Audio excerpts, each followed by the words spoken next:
Good morning. It is 6 o'clock on Monday, August the 17th. Another day with some sunshine, temperatures up into the mid-20s. We'll get you a full forecast in just a moment.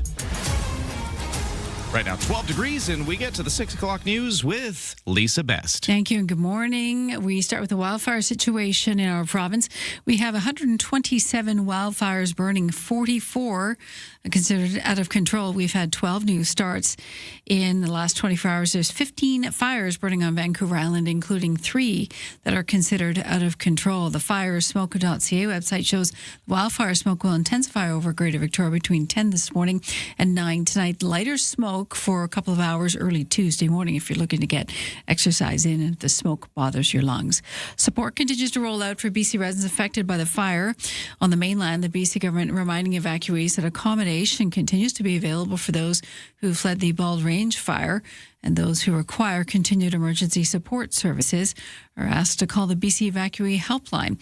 Just before the weekend, the provincial government approximately 1,500 block-booked hotel rooms were available for evacuees. And, of course, a $200 e-transfer is also available for those who chose other accommodation options, such as a hotel and different community camping or staying with friends. Locally, city council campaigns are gaining momentum. CFAX 1070's Koch Cadden explains. Victoria residents will see a new political party name on the ballot for the upcoming 2026 Victoria City Council and School Board trustee elections. The new municipal political party, Victoria for All, is entering 3 candidates. For City Council, Susan Kim will go for re-election, while first-time council candidate CRD Director Peter Rose Gibbs is also running, and Maya Beach is seeking a seat as a school board trustee. The candidates are campaigning on hot topics including renter protections, affordable housing, expanding mental health care services and climate action. Housing has long been one of the most contentious issues in the city as young workers struggle to find affordable accommodation, while new bills have come up against planning issues including height restrictions. Victoria for All candidates join more than 100 others across 13 municipalities vying for seats on boards and councils over the next 2 months. Meanwhile, a newly formed platform called Livable CRD, a coalition of groups, is looking to filter the noise for voters ahead of voting. The organisation is conducting a survey which will gather candidates' thoughts on big issues while tracking candidates and their platforms. This year's municipal elections will take place on October 17th, with advance voting in the weeks leading up to Election Day. Koch Cadden, CFAX 1070 News. Stats Canada's latest numbers are in, saying the annual rate of inflation accelerated to 3% in the month of July as drivers once again started paying more to fill up their tank. Inflation has cooled to 2.8% in the month of June as the U.S. and Iran worked towards a peace agreement, but fresh conflict, of course, in July pushed global gas prices higher again. Stats Canada says consumers were paying more for airfares, travel tours last month as the energy shock made jet fuel more expensive, and the FIFA World Cup actually drove up demand to U.S. destinations. Canadians also did find some relief in the grocery aisle. The annual price hike for food brought from the store cooled sharply to 3.1% in July from 3.9% previously. Could be because we're growing our own. Stats Canada says price pressures were easing on fresh vegetables and chicken products, but cost for fresh fruit was rising faster than in June. Now, provincially breaking it down, BC sat at 2.9%. That's slightly up from 2.8% the month prior. City by city, Victoria 3.5%, up from 2.9%. Vancouver pretty steady, holding at 3%. The July inflation figure marks the bank's latest look at price data before its next interest rate decision, which comes on September 2nd. New research shows having a positive relationship with a dog can actually help teens deal better with social stress and anxiety. It's long been known that pet ownership can be beneficial for children, and researchers at Tufts University in Boston say it can be an especially positive experience for adolescents struggling with social anxiety. Investigators analyzed survey data from more than 500 American kids ages 13 to 17 with high levels of social anxiety and found that companionship with a dog and caring for a dog's needs are associated with more adaptive coping skills. It's an encouraging finding and something doctors say warrants further study. Sherry Preston, ABC News. That's your CFAX News 2605.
Your CFAX 1070 news poll question: do you think the U.S. president will follow through on new tariffs against Canada this week? Happens Wednesday, if it actually comes to fruition, but 58% say yes, we believe it will.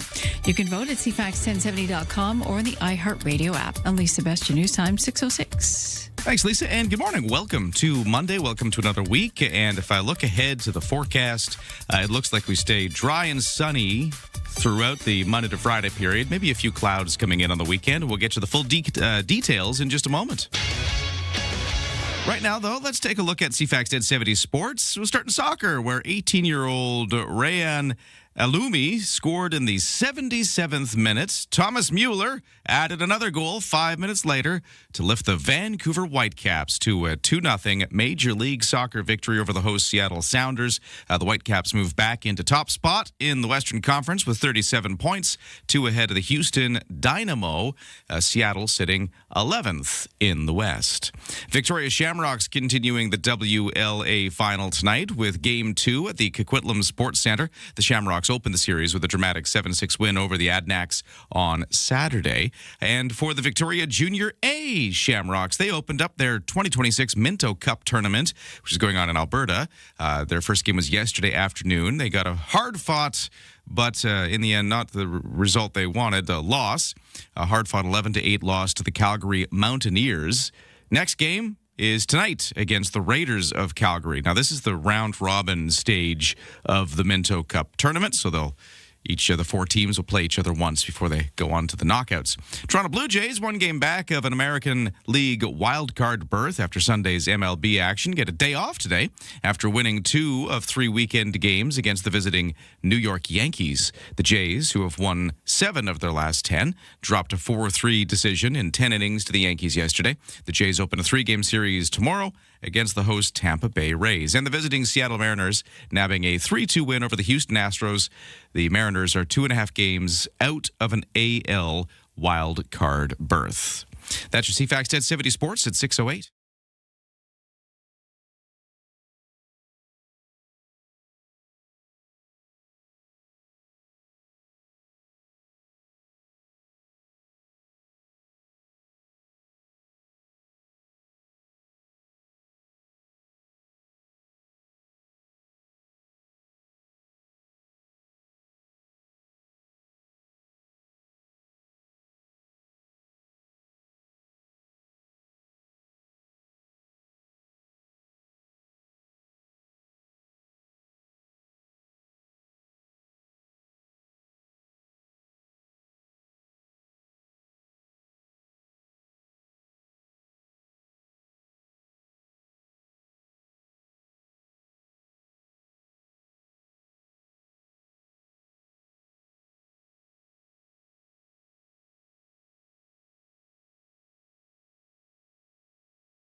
CFAX 1070 traffic and weather. Well, what's going on right now on the roads? Nothing. It's clear.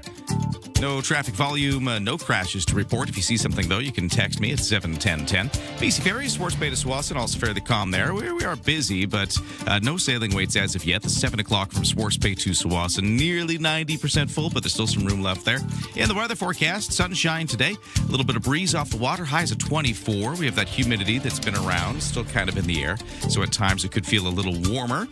And for tonight, a few clouds, lows to 13. Mix of sun and cloud for tomorrow. Temperatures very similar.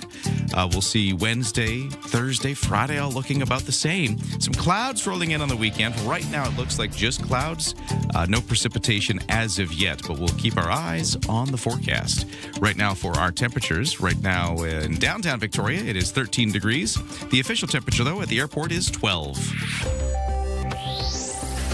North American stock markets opening up a little later this hour, so while we await today's results, let's look at how things closed off last week with Aaron Sousa. Canadian and U.S. markets closed lower on Friday amid concerns over a slowing U.S. economy. Toronto's S&P TSX dropped 29 points to 36,730. In New York, the Dow lost 107 points, while the Nasdaq slipped 73. Meanwhile, Asian markets closed higher today. In Tokyo, the Nikkei was up 506 points. The Hang Seng in Hong Kong rose 1.3%. Our dollar is trading around 72.18 cents U.S. Canada-U.S. Trade Minister Dominic LeBlanc spent the weekend in Washington. He met with Donald Trump's trade czar as the clock ticks down to another round of American tariffs. The new 50% levies on Canadian goods are set for Wednesday. Prime Minister Mark Carney is in Newfoundland and Labrador today. He'll join Premiers Tony Wakeham and Christine Fréchette for an energy announcement between Newfoundland and Quebec. And we'll get fresh inflation numbers from Statistics Canada today. Economists expect Canada's inflation rate ticked up to 2.9% in July. From the Canadian Press Business Desk, I'm Aaron Sousa.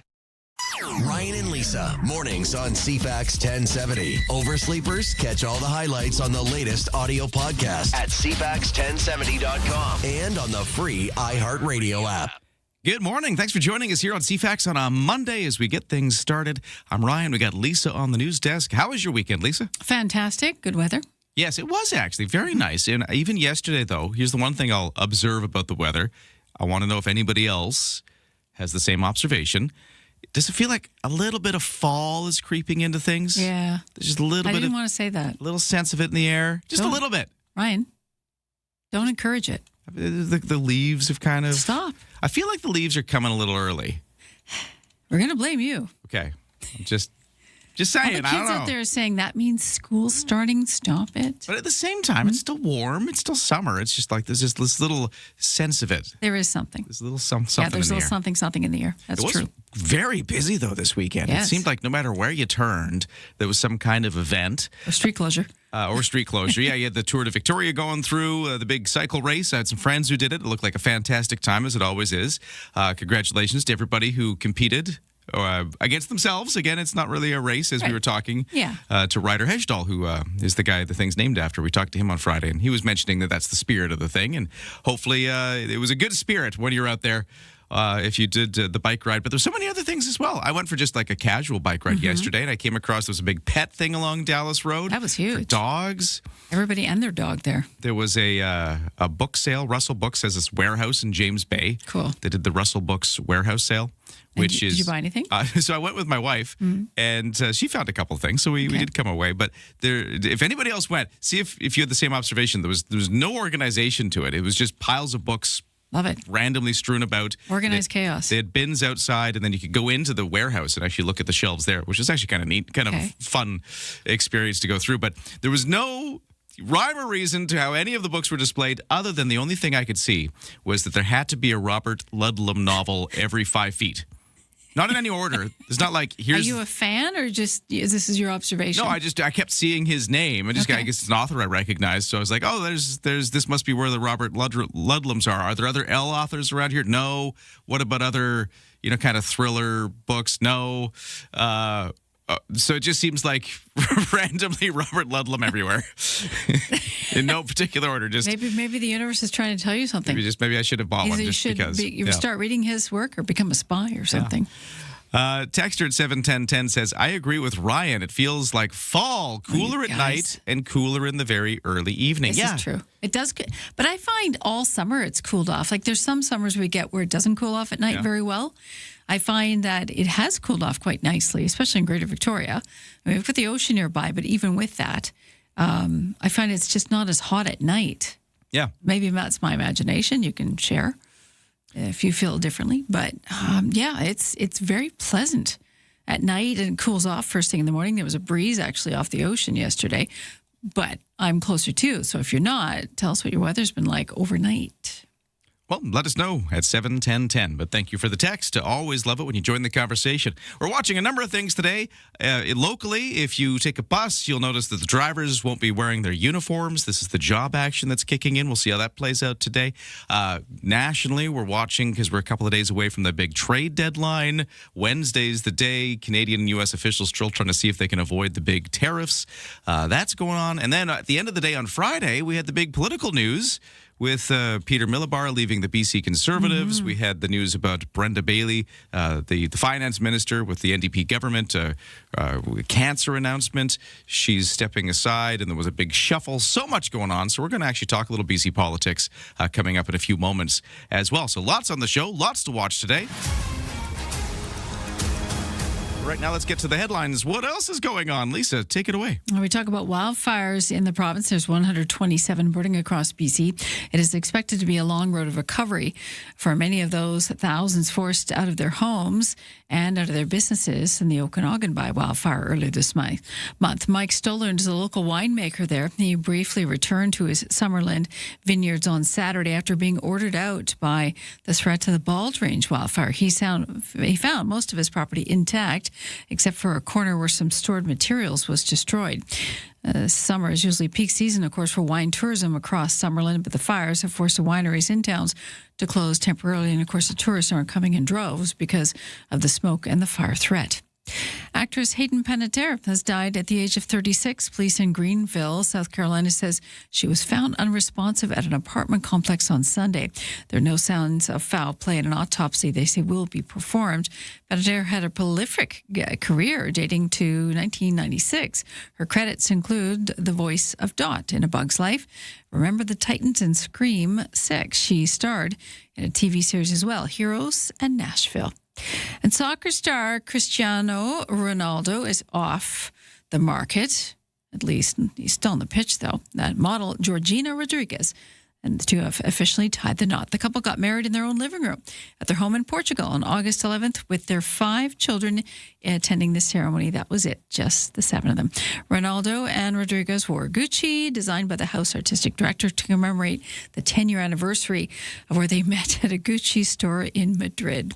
And that is your news to 617. Texter at 71010 says, hello, Ryan and Lisa. I was going to ask if you noticed that it was chillier, especially at night this weekend, and some leaves are changing color. Really windy last night, too. Yeah, okay, there's somebody else observing it as well. I've got 3 of you now that I'm blaming if fall comes early. Yeah, I was wondering about that. I was actually Googling it a bit, and I found a CTV article, but it was from Halifax, so I don't know if it covers us. But they were also observing that their leaves were changing color and falling early. Well, and there was a whole Halifax news article about this going on. That's also dry. Yeah.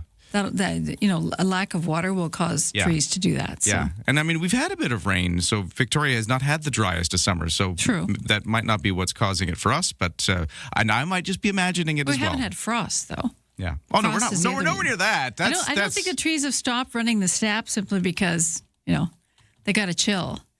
Take the knitting. What do we do here? We do yarn bombing. Oh, yeah, they were doing that in Wrap Fernwood. your tree. Yeah, there was another thing going on, the Fernwood knitting thing. Correct. Yeah.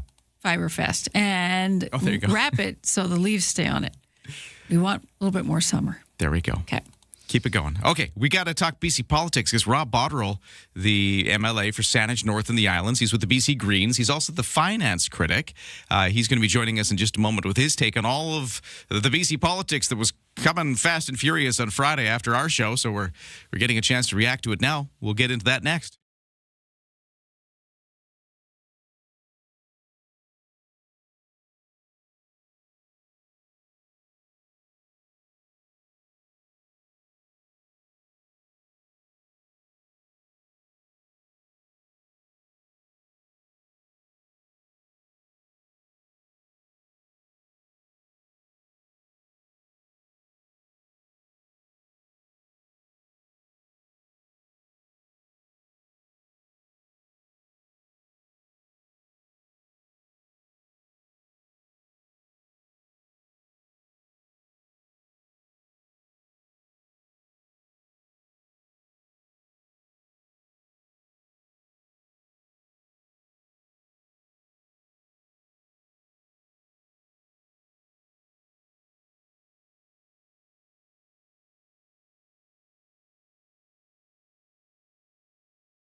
CFAX Morning Show brought to you by CUPE Vancouver Island, working to deliver the public services island communities rely on. CUPE, better services, better communities. In traffic and weather for the roads, it's very clear right now. No major issues on any of our major routes. Everything is smooth sailing. If you see otherwise, text me at 71010. No sailing rates at BC Ferries. 90% full, though, the 7 o'clock from Swartz Bay to Tsawwassen. And in the weather forecast, it's mostly sunny today. We'll see temperatures in the mid-20s. Could feel a little warmer and some humidity, which continues to linger. We've been seeing that for a while now. And clear skies tonight, lows to 13 expected. Bit of breeze, though, at times off the Juan de Fuca Strait. Also just a thing to mention in our forecast. Ryan and Lisa are ready when you are. Good morning. Day or night, find the highlights under latest audio at cfax1070.com and on the free iHeartRadio app. Well, Friday brought some significant shakeups in BC politics after a cabinet shuffle following Minister Brenda Bailey's disclosure that she will be seeking cancer treatment. We have Josie Osborne taking on the finance file in her absence. We'll see Ravi Kahlon going to health, which is where Josie Osborne was. Bailey takes up jobs with Adrian Dix, stepping in while she is undertaking treatment. We'll see that all happening with the government. Now, then on the Conservative side, BC finance critic with the Conservatives, Peter Millibar, left his caucus to sit as an independent, citing a mismatch of values with the party's new direction. Of course, Carolyn Findlay, the new leader there, has been shaking things up. So this is the NDP. This is the Greens. Well, we got a whole other party sitting there in the legislature looking at all this and reacting. Rob Botterill is the BC Green finance critic, local MLA, joining us on the line to share his thoughts. Rob Botterill, it sure sounds like once you lay it all out like that, a lot happened on Friday. Oh, yeah. It seems these things always happen on a Friday. But, yeah, the just as you mentioned in the intro, for the finance part of this equation in government, we now have Josie Osborne as the Minister of Finance, and you know, I understand that the need to do that, and I should first say I want to send all of our best wishes to Brenda Bailey for a full and speedy recovery. But when I look at that particular decision of the Premier, it's a bit of a head scratcher. You know, why would you move Josie Osborne over to finance? She's fully up to speed on health, and there's huge challenges in that ministry. So, you know, the curious political calculation there is, why wouldn't you put Ravi Kahlon in finance and leave Josie where she's working on, you know, emergency room closures and lack of doctors and getting that solved, and all sorts of challenges in health. And then you have the drama in the Conservative opposition. Peter Millibar is, you know, while we have our differences on some policy issues, is a very capable, respected finance critic for the Conservatives, and more of a moderate, and you know, that's a bit of a head scratcher, because you look at it, and I thought, I mean, we were waiting to see whether the new leader, Carolyn Findlay, would be going after a big tent approach, bringing everybody together, or a small tent, maybe a pup tent. And here we are, losing one of your most capable opposition members. So it's been a bit of a head scratcher watching these two changes. I think a lot of folks were wondering what would happen with Peter Millibar specifically, because as his background, during the BC Conservative leadership contest, Peter Millibar was one of the candidates trying to lead the party, and Carolyn Findlay, the eventual winner, was there. And those two in particular really seemed to butt heads in a way that got quite nasty at times and quite personal at times. So there was a lot of speculation about whether or not these two people could coexist in this party and what would happen. And I guess we have our answer now. No, they can't. Do you think that's the reason here, maybe more so than with other BC Conservatives, that there was a very specific history here that might have led to this decision? Well, I think that's part of it, and you know, Peter Millibar can speak to that and has spoken to that more directly. But they clashed over the Peter Milbar's wife's role, and that she's Indigenous and she's working in for a First Nation. And, Carrie Lynn Finley, pretty much right out of the gate, has been challenging, makes some pretty challenging statements for moderates about how First Nations should maybe not even suggesting not using the word First Nations anymore, and sort of tacking the Conservatives to the right on that issue. And I think, Peter Milbar just said, look, that's one bridge too far. Though that's not consistent with my values, and I want to be part of a party that can accommodate more moderate views, and we have our answer. It's interesting to see the makeup of the BC legislature that'll take us into this next fall session. We're not there yet, but when we get there, you'll have the governing NDP, you've got the BC Conservatives as opposition, and then you got the BC Greens there, as they always are, yourself. But now we've got so many other kind of individuals, whether they be independent or they've got a fledgling party banner that they're flying. There's just a lot of other kind of smaller individuals there, as opposed to what we're used to seeing in BC politics with your government opposition and the other opposition, the Greens. Does it change things as much if you got so many other individuals who aren't beholden to one of the big parties? Well, I think what it does is it introduces a degree of uncertainty in the legislature. I mean, Peter Milbar is the 7th MLA to either resign or be kicked out of the Conservative caucus since the 2024 provincial election. And I mean, the most recent was MLA Amelia Boltby going over to the NDP. It doesn't really, with MLA Boltby's move to the NDP have a majority and can govern, but on a day-to-day basis, with 7 independents all essentially taking different positions, it makes for a much more chaotic type of session. And I think what we're going to see in the fall session is some really challenging days. But that's the nature of it. You need parties in place to govern, and what the Conservatives are demonstrating under their new leader is that they're looking for a smaller tent rather than a bigger tent, and that's going to make it difficult for the Conservatives. But that's the path forward. And we'll see what happens. Rob Botterill is the member of the legislature for Saanich North of the Islands with the BC Green Party. He's their finance critic, he's their House leader, and he's reacting to all of the bombshells that were going off on Friday in the world of BC politics. Much appreciated. Love getting your take, and I'm sure we'll talk again soon. Great. Thanks very much. Take care. All right, there we go. We got many more things going on in the news, so Lisa's going to talk all about it at 6:30 in just a few moments here. We got your traffic, weather, and sports, too. Keep with us. This summer, 3 of Vancouver Island's biggest voices are coming together to make a real difference.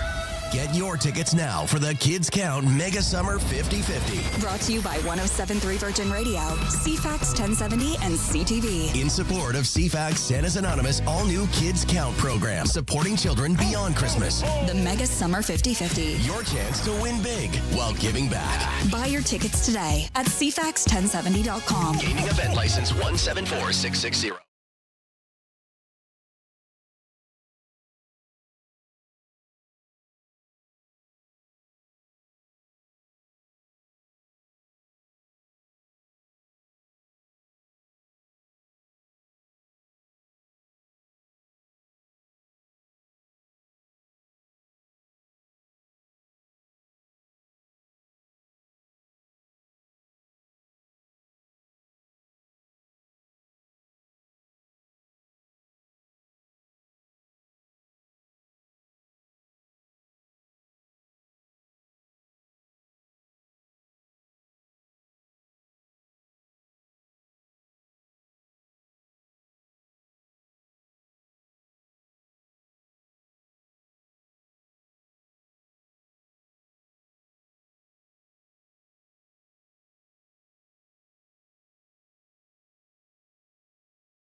CFAX Victoria. An iHeart radio station.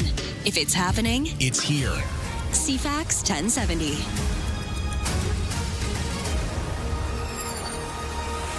Good morning, 6:31 on this Monday, August 17th. Right now we're sitting at 12 degrees, mostly clear skies, a few clouds off in the distance, and we'll get you a full forecast in a moment. Right now the news begins. Here is Lisa Best. Thanks, Ryan. Good morning. Despite what's described as another constructive meeting between Canadian and American officials yesterday, sources from both sides still says they're still not close to reaching a deal on tariffs and trade. But what we know is drawing closer is Wednesday's deadline for Donald Trump's new 50% tariff threats on a wide range of Canadian products. CTV's Michael Serapio has the latest details. This member of the Prime Minister's Advisory Council says Canada should not be afraid of fighting back. These are the things that got us to a place to be able to now use that leverage to get a better deal. Now, whether a better deal can be reached by August 19 is yet to be seen, but today's virtual meeting can be seen as a positive sign, and that's because Jameson Greer did carve out time to make it happen, walking away from his own birthday celebrations with loved ones. It's unclear what the plan for negotiations is for the next 48 hours. Now, Toronto-based international trade lawyer Barry Appleton shared his expertise on the state of the tariff talks. We've had a fifth meeting and no deal. That's got to tell you something. What we've really got is a leverage situation imposed by Donald Trump, and he's asking for surge pricing. And we're asking, okay, reduce the price. And I don't see that as the basis for getting a deal. All the signs tell us that this is going to be bumpy at best. Wednesday is the deadline for the trade talks. Now, Conservative leader Pierre Poilievre once again slamming Mark Carney's approach and lack of results. He made an announcement while on the West Coast yesterday, speaking how the tariffs will impact this province. The approach of Mr. Carney has failed demonstrably and has threatened the jobs of British Columbians and all Canadians. 30 mills have closed in British Columbia under the Liberals' watch as a result of their diplomatic failures. Another round of talks held yesterday were considered constructive but didn't really go far. Now, Pierre Poilievre also urging the feds to extend their soon set to expire gas tax cut until next July. Poilievre says Canadians could get another 10 months of relief at the pumps at least. The cut was first put into effect to bring the price down by 10 cents to combat the effects of the war between the U.S. and Iran. Amid all these trade talks, a weekly release poll shows Carney's Liberal government is holding a double-digit lead over the Conservatives. Liaison Strategies puts the Liberals' support at 43% compared to the Conservatives at 32%. Carney's approval rating across the country has risen to about 60% at this point. In comparison, Pierre Poilievre's approval rating nationwide sits at 35%, while 53% disapprove of the job that he's actually doing as Conservative leader. And on the lighter stuff, one dog having a pretty rough time being beautiful, and that's exactly why this pup is champion. Ginny Lou, a 6-year-old pug, is now the world's ugliest dog. She was crowned the winner at the 50th annual World's Ugliest Dog contest held at the Sonoma County Fairgrounds in Santa Rosa, California. Her owner, Michelle Grady, will get $5,000 and the opportunity for Jimmy Lou to appear on a mug root beer can. It was Ginny Lou's 4th attempt to be declared the ugliest. I'm Monica Nelson. Always a bridesmaid. That's your news to 6:35.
Your CFAX 1070 news poll question this morning. We're asking you if you think the U.S. president will follow through on new terror threats against Canada come Wednesday. 58% say yes. You can vote now at cfax1070.com or on the iHeartRadio app. And Lisa Best, your news time, 6:36. Thanks, Lisa. 12 degrees right now in Victoria, heading towards a high of 24. We'll get a full forecast your way in just a moment. Over to the sports. So we have in the world of soccer. Let's start there. Whitecaps with a win. Rayon Yumi and Thomas Mueller scored in the second half. Goalkeeper Takayaka wasn't tested, and the visiting Vancouver Whitecaps handed the Seattle Sounders a club record 7th straight defeat in MLS play with the Whitecaps 2-0 win last night. The Caps now move 2 points ahead of the Houston Dynamo for top spot in the Western Conference, and they're going to host Texas on Wednesday. Okay, over to the Victoria Shamrocks, because lots going on. The Victoria Junior A Shamrocks opened up their 2026 Minto Cup tournament yesterday with an 11-8 loss to the Calgary Mountaineers. Next game is tonight against the Raiders of Calgary. The round-robin stage is continuing, so each of the 4 teams in the Minto Cup will play each other first, then the knockouts begin. And for the senior Shamrocks, the Victoria Shamrocks continue their WLA final tonight with Game 2 at the Coquitlam Sports Centre. The first game was played at home at the Q Centre, and the Shamrocks won that one 7-6 over the Coquitlam Adnax. Toronto Blue Jays with the day off yesterday. They had a win over the visiting New York Yankees. The Jays have won 7 of their last 10. They've won 7 of their last 10, but they lost yesterday's game in 10 innings to the Yankees. I should correct that. The visiting Seattle Mariners nabbed a 3-2 win over the Houston Astros. The Mariners now 2.5 games out of an AL wildcard playoff berth. And that is your CFAX Sports to 6:38.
CFAX activity, traffic, and weather. Things are fairly light on the roads. No major crashes or accidents. No major volume delays out of the West Shore into Victoria as of yet. If you see otherwise, you can text me at 71010. But just giving you the early heads up that things are sailing smooth right now. But we did get a sailing way to the BC Ferries. 7 o'clock sailing from Swartz Bay to Swanson is now full. The 8 is your next vessel with any vehicle deck space available. For the weather, it's a fairly sunny day with just a little bit of breeze off the water. Highs of 24, maybe feeling a bit more humid. So feeling like 28 degrees. That's our Humidex, 28.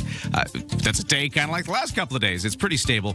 Tuesday, it's going to be very much the same. Wednesday, Thursday, Friday, all kind of temperatures into the mid-20s is a high, and low temperatures going down anywhere between 12 and 14 degrees. That's kind of the range. Things start to change on the weekend. It looks like a few clouds are going to roll in, a bit cloudier. We don't necessarily have rain in the forecast for those clouds as of yet. Just looks like it gets overcast on the weekend, but we'll keep our eyes on that one. CFAX Morning Show brought to you by Bluebird Cabs. If you need a cab, download the new Bluebird Cabs app at Bluebird Cabs Ltd. They're proudly local and Canadian owned and run since 1946. Ryan and Lisa, mornings on CFAX 1070. Well, I was mentioning, and it was just a comment, just that it felt a little more at times like fall. It just all like starts a little with bit. the innocent comment. Yeah. We got lots of texters joining me on that one, just talking about the weather, how it's changing. This texter says we should go back to it. You know, fall is coming when the Yellow Jackets get their attitude on, and spiders, too, look for a spot to cast their web for winter treats. That's from Dawn. Thank you for the text. Wasps are spicy on a good day. That's true, yeah. The attitude in the Yellow Jacket starts to pick up. And I did notice the spiders are getting into the house. I got 2 kids. One of them is not a big fan of spiders, and I'm dad, so I'm the one on spider patrol.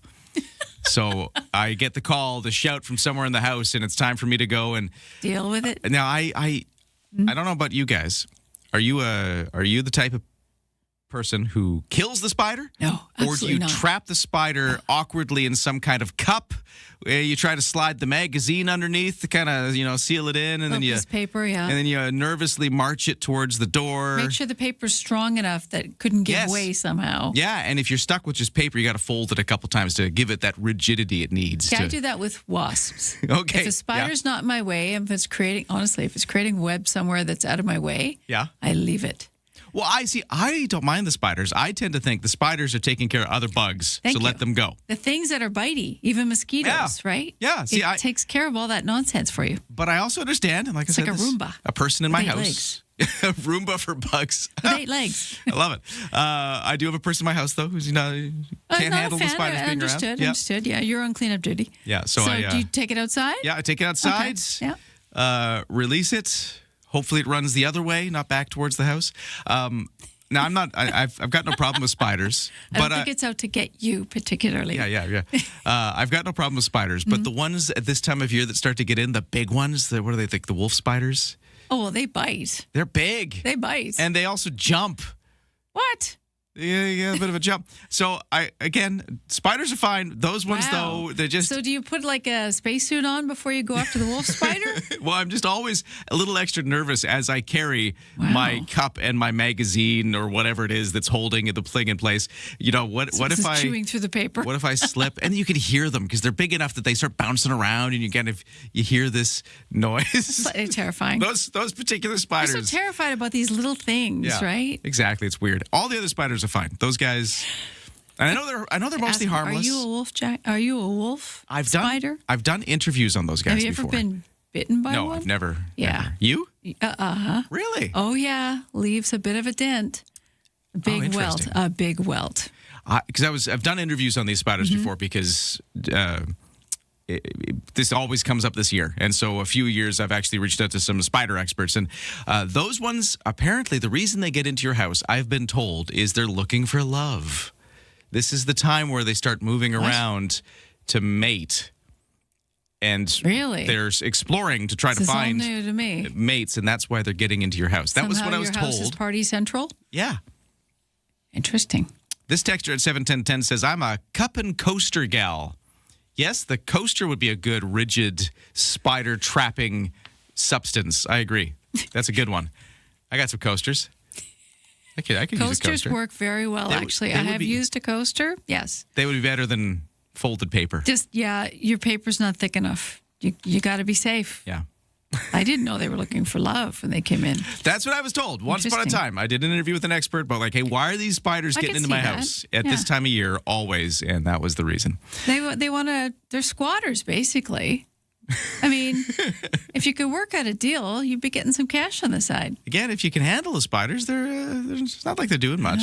They're just catching bugs for you. Taking care of business, looking for love. This texter says, I have 2 cats and they eat the spiders.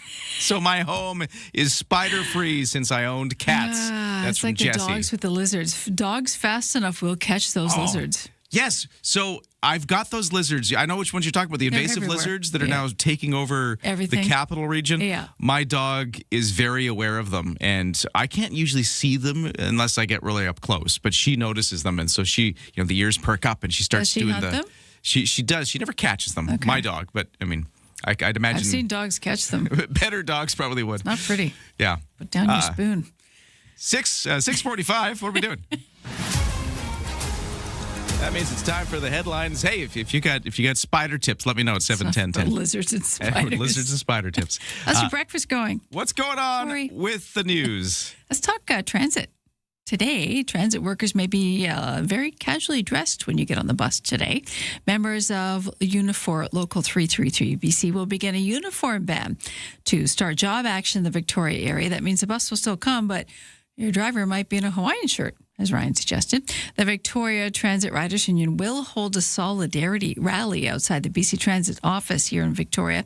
That's at 520 Gorge Road East. That goes at 4 o'clock this afternoon. The VTRU is calling on BC Transit to offer drivers, mechanics, electricians, and other workers a fair deal with decent wages and working conditions. They said they're gathering for a solidarity rally on day one of the uniform ban to help apply pressure in hopes the workers will not be forced to escalate the strike action. Over the weekend, Conservative leader Pierre Poilievre slamming Mark Carney for not reaching a trade deal with the U.S. He's also urging the feds to extend their soon-to-expire gas tax cut until next July. Poilievre says Canadians should get another 10 months of relief at the pumps at least. The cut was first put in place, in effect, to bring the price down by 10 cents to combat the effect of the war between the U.S. and Iran. A tropical storm, Layla, has lost some steam as it moves westward away from the Hawaiian Islands, the main ones anyway. After leaving a trail of destruction, at least one person has died after the hurricane or tropical storm blew through, bringing torrential rain, widespread flooding, and mudslides to the big island of Hawaii. And that is your news to 647. Texter 71010 says, well, Ryan, those wolf spiders can look for love somewhere else.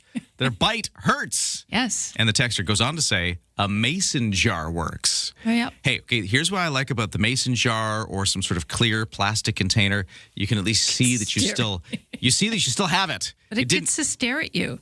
Because what happens? And it gets to go, I see you. That's true. I'm looking at you. You know what the worst is? What? When you get to outside and you pull the cup off, but it's not there. And you're like, well, where did it go? Is it on me?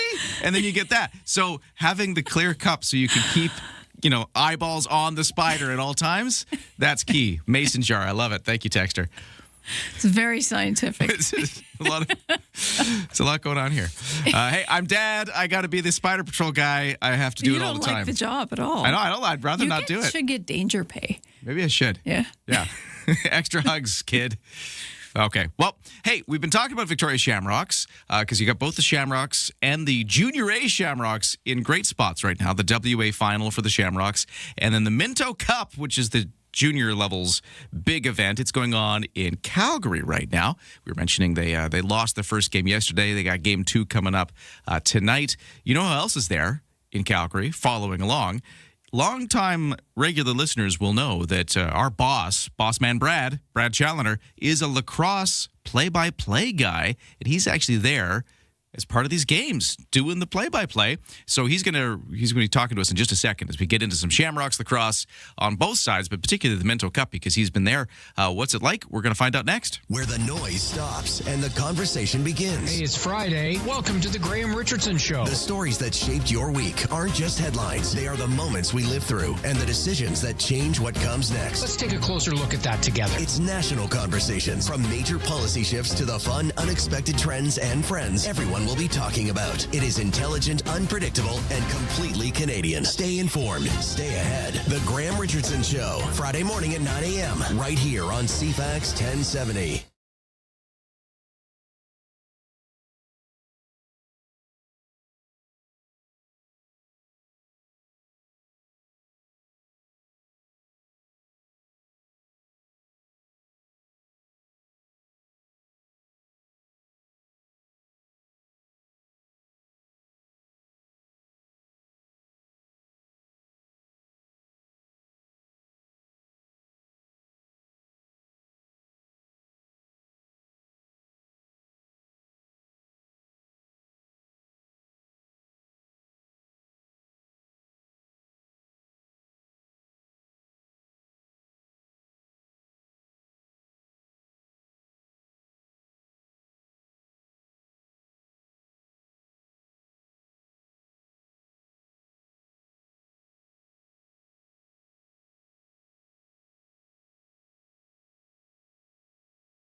Show with Tony Joe. Everyone wants to know about real estate. Is the market going up or down? Time to buy or sell? How can government programs and policies affect you? Hear from local experts on topics like appraisal, inspection, investment, and others on how to maximize your real estate sale. Providing info on everything you needed to know about real estate. The Whole Home Show with Tony Joe. Saturdays at noon on CFAX 1070. Hey, CFAX Morning Show brought to you by Thrifty Foods. Heading out on a summer road trip? Well, shop at Thrifty Foods, swipe your Scene Plus card, and save up to 15 cents per liter at Shell. See you in store for details. We've been talking about traffic. There's not much happening on the roads. There is something happening with buses, as we've been talking about. Lisa was mentioning in the news, of course, that the job action begins today for transit drivers here in Victoria. They're still driving. They're just not going to be wearing their uniforms. And this texter at 71010 with a little more information on this topic. Texter says, my friend is a transit driver, and he says most will be wearing prescribed uniform shirts today. They're red and white. So they're just wearing a different kind of uniform today. No Hawaiian shirts, though, which is sad because I was hoping. Cut-off jeans and a Hawaiian shirt. The roads are looking good. We've got the buses still moving despite the job action. And at BC Ferries, a one-sail wait. 7 o'clock sailing is full from Swartz Bay to Swassen. For the weather, it's going to be another sunny day. A little humidity back in the air. Highs at 24, a humidex at 28. We will see clear skies tonight, lows to 13. And through it all, just a bit of breeze off the Juan de Fuca Strait. Right now, it is 12 degrees. The best way to start an island morning. Ryan and Lisa on CFAX 1070. Well, he's our boss, but he's also a lacrosse play-by-play guy. Following the Minto Cup as the Victoria Junior A Shamrocks have gotten underway. They got the first game of the tournament in yesterday. Let's talk about it. Brad Challoner is here. Brad, how you doing? Good morning, guys. You couldn't keep me away, hey? I just couldn't have a Monday morning off. No, well, you see, that's the thing. You think you're taking a week off, but we pulled you back in. You took time off to work, so don't complain. It's true. It is true. It's your is love. My fault. And my pleasure. Nice to hear you guys' voices on a Monday. Well, we got to get to lacrosse in a second, but I have to ask you a completely different question first. Brad, you're a dad as well. Are you the guy in charge of spider disposal in your household? So here's the deal. I've been married 13 years now, and in our wedding vows, in our wedding vows, I had the line, I will kill spiders for you. It was that critical. It was that critical. It was like the Bryan Adams, everything I do, I will fight for you, I'll walk away for you, I will kill spiders for you. Yeah. That was in our vows. Wow. So for the last 13 years, I've been spider murderer or displacer in our house. So is that a modern-day man's version of slaying the dragon? Yeah, 100%. Okay. Yeah, 100%. Especially the big wolf spiders we get in Victoria sometimes, right? Those are scary little buggers. That's what we've been talking about. Those guys are coming out now, and it's I don't mind being on spider disposal duty myself, which is my job in the house. But when it comes to the wolf spiders, they're just a little extra. I don't know. There's a bit more to it. Nasty. You gotta focus a little more. Texter at 71010 says, happy Monday, Ryan and Lisa. The only risk spiders take around here with Chunky the death cat is if she sits on them. However, Martin Mars, which is another cat, has become the lion of the living room and is quite effective at spider removal. However, it's the crunching as he eats them that creeps me out. All right, too far.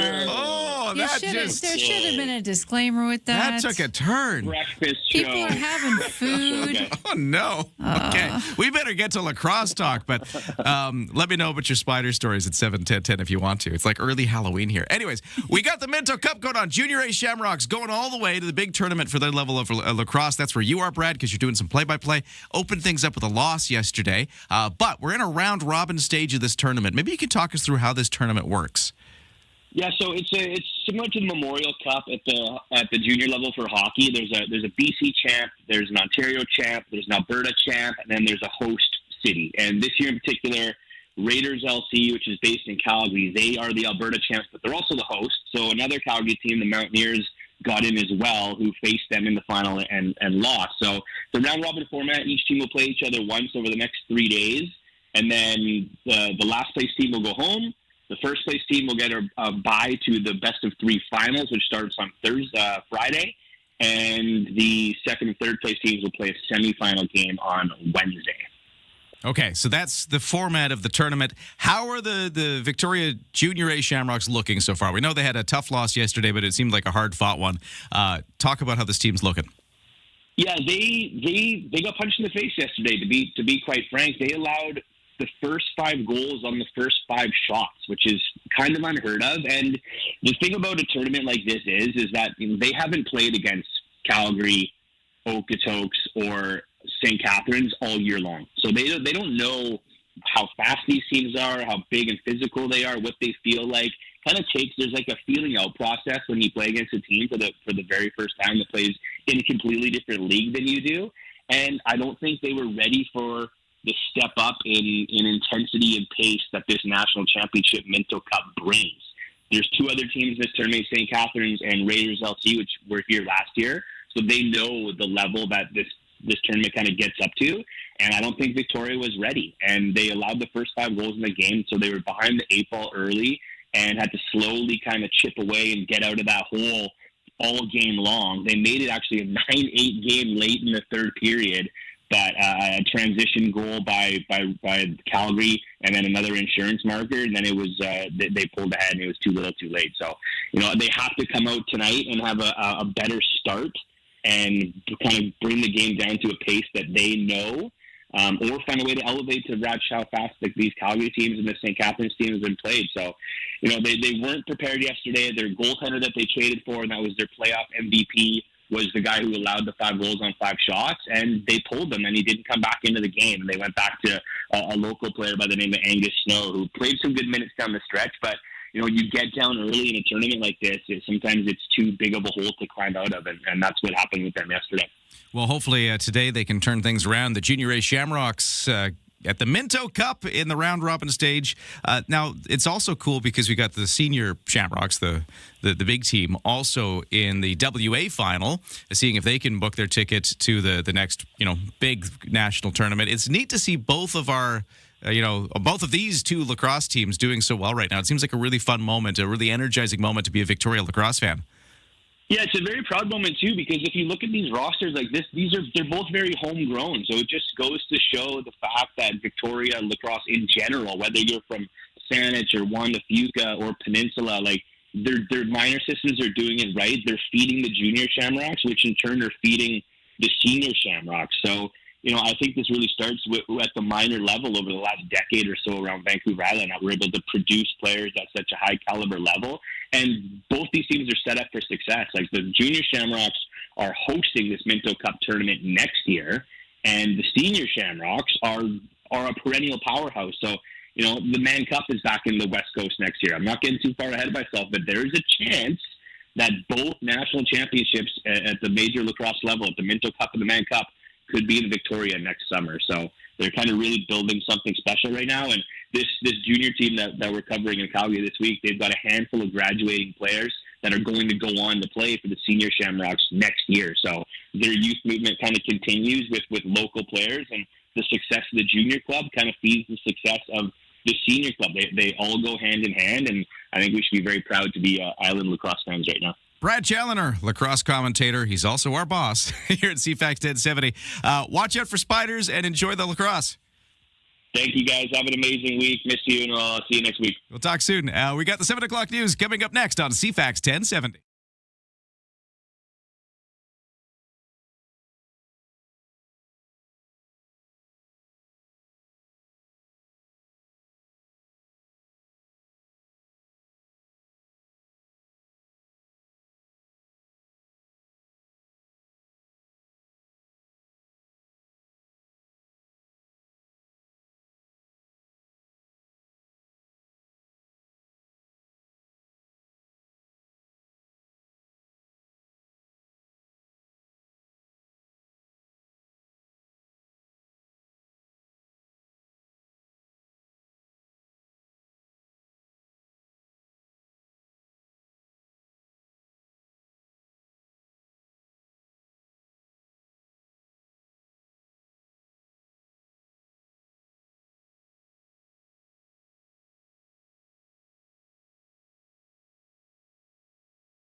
CFAX Victoria. An iHeart radio station.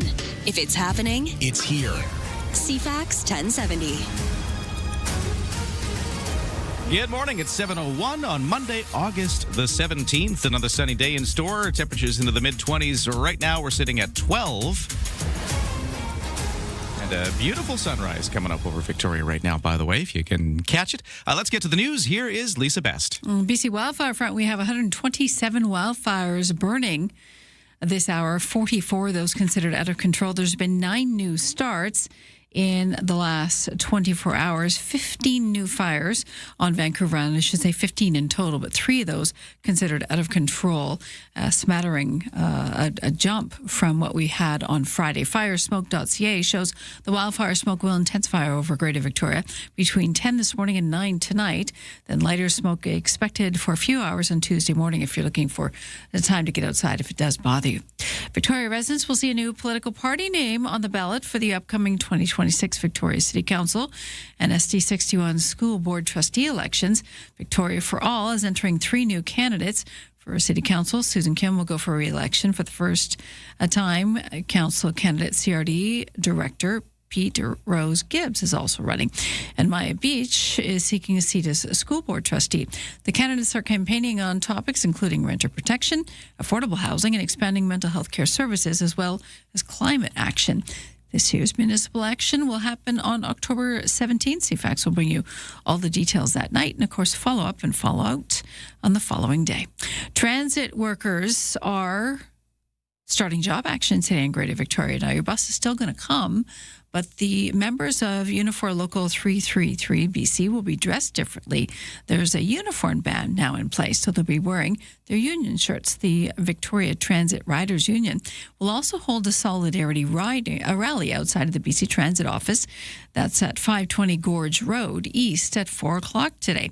The VTRU is calling on BC Transit to offer the bus drivers, mechanics, electricians, and other transit workers represented by the union a fair deal.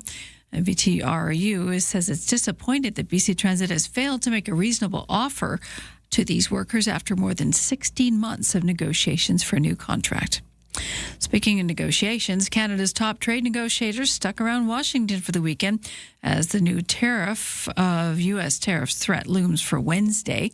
Canada-U.S. Trade Minister Dominic LeBlanc and Chief Negotiator Jenna Charette met virtually with the U.S. Trade Representative Jamieson Greer for an hour on Sunday. An evening statement from an aide to LeBlanc said the meeting was constructive and discussions are continuing. Talks have intensified in recent weeks since U.S. President Donald Trump signed an executive order to impose 50% tariffs this Wednesday that would apply to a variety of goods from cement to hockey sticks. The Americans said the new levies were a response to provincial bans on U.S. liquor, the supply-managed dairy system, and quotas on some U.S. vehicles. The meeting took place virtually because Sunday was Greer's birthday. On Friday, Greer had said talks have been constructive, but insisted Canada must lift its retaliatory measures to avoid the new tariffs coming into play on Wednesday. He said the U.S. has had major trade issues with Canada for decades. Madison Square Garden is defending facial recognition scans that track people inside the arena and at Radio City Music Hall. In a statement, MSG says people have been recognizing each other's faces since the beginning of time. We just do it electronically. It was turned off for Taylor Swift's wedding, notes Michelle Dahl with the Surveillance Technology Oversight Project. Clearly, this technology is not actually that necessary for security. New York City Council member Shahana Hanif says MSG tracked a trans woman minute by minute around the arena because they didn't want her on the Jumbotron. Wayne Cabot, ABC News. That's your news to 7:05.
Your CFAX 1070 news poll question. Do you think the U.S. president will follow through on new tariffs against Canada starting Wednesday? 58% say yes. You can vote at CFAX1070.com. Also, the iHeartRadio app. I'm Lisa Best, your news time, 7:07. We've triggered a lot of folks. Spidergate. Spider talk continues. Your spidey senses are tingling. So many texts. So I've noticed that the season of those big wolf spiders getting into your house has started. So that's kind of what we're talking about. Started the ball rolling with that. A lot of listeners are mentioning that as well. Okay. This texter says, Ryan and Lisa, my 16-year-old granddaughter is visiting from Winnipeg. Her second night here, sleeping in the guest room, had a wolf spider on her blanket. She's fearful of spiders, and now she's sleeping on the living room couch for the next week. How do they even get into the house? That is a mystery I would love to know. Like, are there giant gaps somewhere in my house? Because these things are big. They have special powers. Big? How do they fit? Yep. We got a lot of magic. A lot of text. Another text. How about putting your face in a spider web every time you go out the door? Oh, I hate that. Doesn't seem to matter which door. Yeah, how do they do it so fast? They're so busy overnight. Like, I just went through that door. How did they get the web already there? I come in at night, I go out first thing in the morning, and it's there. Yeah. And it's clawing at my face. No, thank you. Well, hey, are you having spider issues right now? 71010. Feel free to give us a text. We're going to get to that in a moment. Right now, carrying right on with sports, we're talking all about the Shamrocks lacrosse. Both of them, we got the senior Shamrocks and the junior A Shamrocks doing great in their various tournaments. Let's talk about that. Victoria Shamrocks continuing the WLA final tonight with Game 2. This one is at the Coquitlam Sports Centre. The first game was on Saturday at the Q Center in Colwood, where the Shamrocks opened up the series with a 7-6 win over the Adnacks. So that's Game 2 with Shamrocks leading 1-0. Now for the Victoria Junior A Shamrocks, they opened up their 2026 Mento Cup tournament yesterday in Calgary. This was a 11-8 loss to the Calgary Mountaineers. The next game is tonight against the Raiders, also of Calgary, and it's the round-robin stage of the tournament where all the teams are just playing each other before the knockout stage goes. For the World of Soccer, Whitecaps with a win over the Seattle Sounders last night, 2-0 for Vancouver in the MLS. The Caps move 2 points ahead of the Houston Dynamo for top spot in the Western Conference, and the Houston and the Whitecaps are going to be the next teams up on Wednesday. So we'll get to see those two teams, two top ones in the league, going at it on Wednesday. Blue Jays have a day off. Weirdly, they've hardly had any days off recently, but they have a day off today after dropping a 4-3 decision in 10 innings to the Yankees yesterday. The visiting Seattle Mariners with a 3-2 win over the Houston Astros. Mariners now 2.5 games out of an AL wildcard berth. That's your sports to 7:09.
CFAX 1070 traffic and weather. It's 7:10 on a Monday morning. Roads are looking clear. Buses are moving. You might have heard of the job action.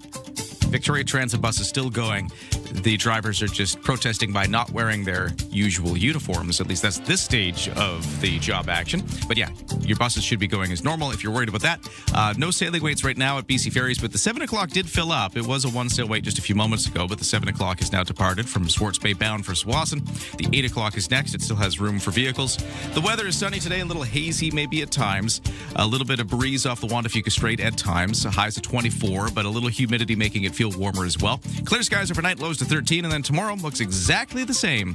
Right now, the temperature in Victoria is 12 degrees. On the markets, let's take a look at how things are shaping up to begin this Monday trading day. In Toronto, S&P TSX has started down by 30 points to 36,699. The Dow has dropped 164 to begin the day at 53,567. Canadian dollar is at 72.2 cents US. The dollar is actually up just a fraction of a cent from the close on Friday. Let's get started. Start your day informed and entertained. Ryan and Lisa, mornings on CFAX 1070. Spiders, they're coming. They're in your house. According to our listeners, at least.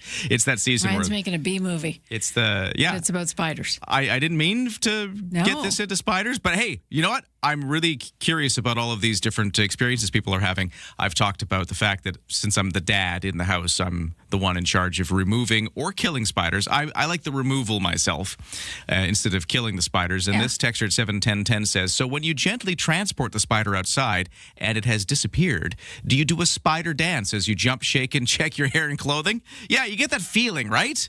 Yeah. Is there something crawling on me? Yeah. I totally get that. Yeah. This texter at 71010 has a joke for us.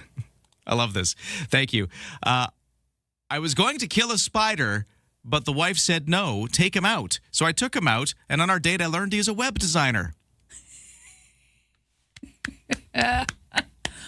Played. That's from Ryan. Thank you for writing that. That's good. It's I like very that. good. I like that a lot. It's actually solid. Just letting that soak in. That's very good. This texter at 71010 says, let's see, where was that? Oh, mint and white vinegar keeps them away, according to the texter. Oh, really? I didn't know that. No? Do you just leave it around doorways and windows? Where is the correct place to apply your mixture of mint and white vinegar? Do you swipe it on the where? How's this work? I'm quite curious about that, though. Somebody told me that acorns, the ones that drop from trees. Yeah. Yeah, no.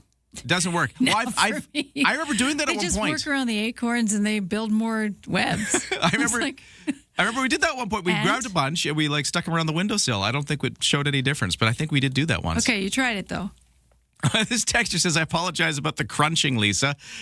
We were talking about the cats crunching on spiders. Well, I know it, and you took me there, but everybody's eating breakfast. Hey, it's not you. It's on Ryan. He read it. That was my fault. Texter continues, I have always thought that walking into a spider web is one of the greatest karate teachers ever. Watching the moves as somebody, feels they hit their face, and it puts all the martial arts experts to shame. This texter back on the mint and vinegar. Okay, the mint and vinegar texter is back.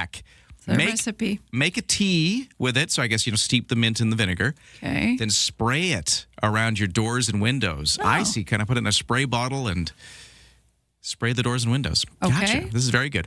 A couple of other texters on slightly different topics, because we were also talking about, it's not just the spiders that are out and about. The lizards, those invasive lizards are really showing themselves right now. Yeah. And this texter wanted to talk about the lizards. The tiny lizards around Victoria, which are mostly invasive European wall lizards or native northern alligator lizards, can carry salmonella bacteria in their digestive tract, just like almost all reptiles. So don't let your pets catch them. That's an interesting point, because my dog loves to chase them. She never catches them, but that's a good point. Thank you, texter. Let them eat them then. And then this texter says, speaking of jumping, because we're talking about how these wolf spiders will jump. This texter says, did you know that crabs can jump? Really? I was in Antigua one time, and my friend and I were seated on the patio of a restaurant near some big rocks. The sea waves were lapping at the rocks, and out of nowhere, a crab appeared and launched itself over a space of about 5 feet. What? Sure didn't just jump on your plate and that was your meal? We almost had a heart attack. None of us, 3 people, knew that crabs could jump. Scout's honor. It happened. That's amazing. I didn't know that either. It's good to watch for. Oh, and this texter says it's chestnuts, not acorns. That's what I meant. Yeah. That's what I used. My bad. They suggest I used chestnuts. Put it along floors and the walls. Yeah, to I put it in the corner of the window sills, and the spiders just put webs all around them. So maybe I'm using the wrong kind of chestnuts. They were local chestnuts, repurposed. They look nice in the corner with the webs around them. I call it found art. I got quite a few textures here suggesting chestnuts, but Lisa's experiment did not succeed. No, not for me. But I started charging them rent, so, called comfort. It all came out in the wash. Right? 7:16. What else is going on that's non-spider related in the world of news? What's going on, Lisa? Talking about numbers, Stats Canada says the annual rate of inflation accelerated to 3% in July as drivers were once again paying more to fill up. Inflation had cooled to 2.8% in the month of June as the U.S. and Iran worked towards a peace agreement, but fresh conflict, of course, pushed global gas prices higher again.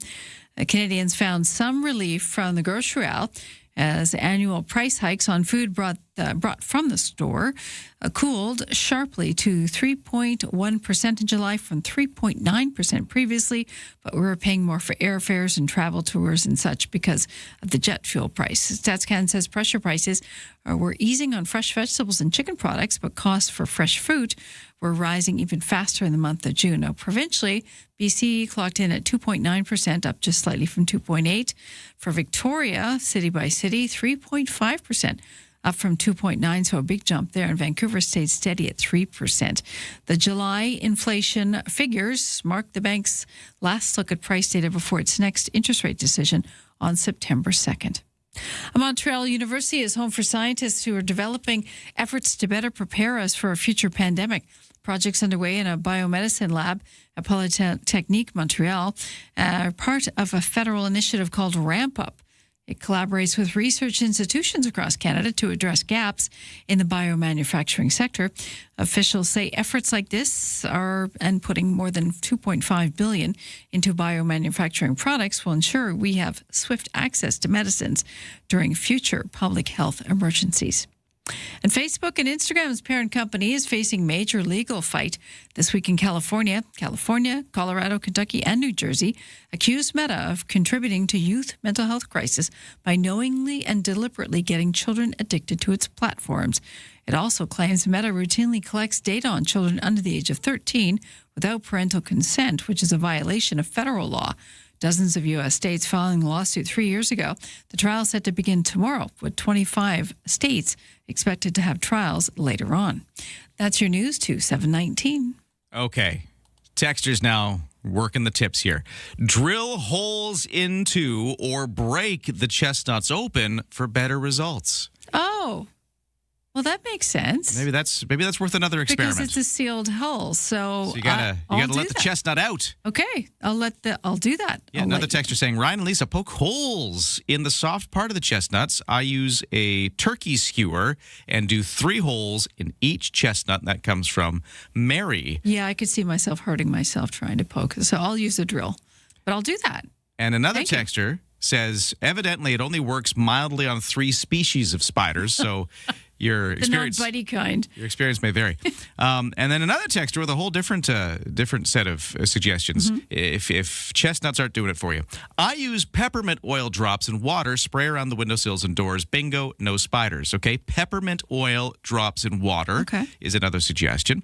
And then this texter suggests lavender on cotton balls in your drawers keeps spiders away, as well as in a spray bottle around windows and doors and dark corners. Wow. Okay. They're all nice smelling things. That's true. Don't mind having that around. At the worst, you've got some lovely minty smelling doors and some chestnut covered windowsills. And spiders. At the worst. Okay. Well, keep them coming. If you got spider tips, we're getting into the season where they're getting into the house, at least in a lot of our listeners' experience.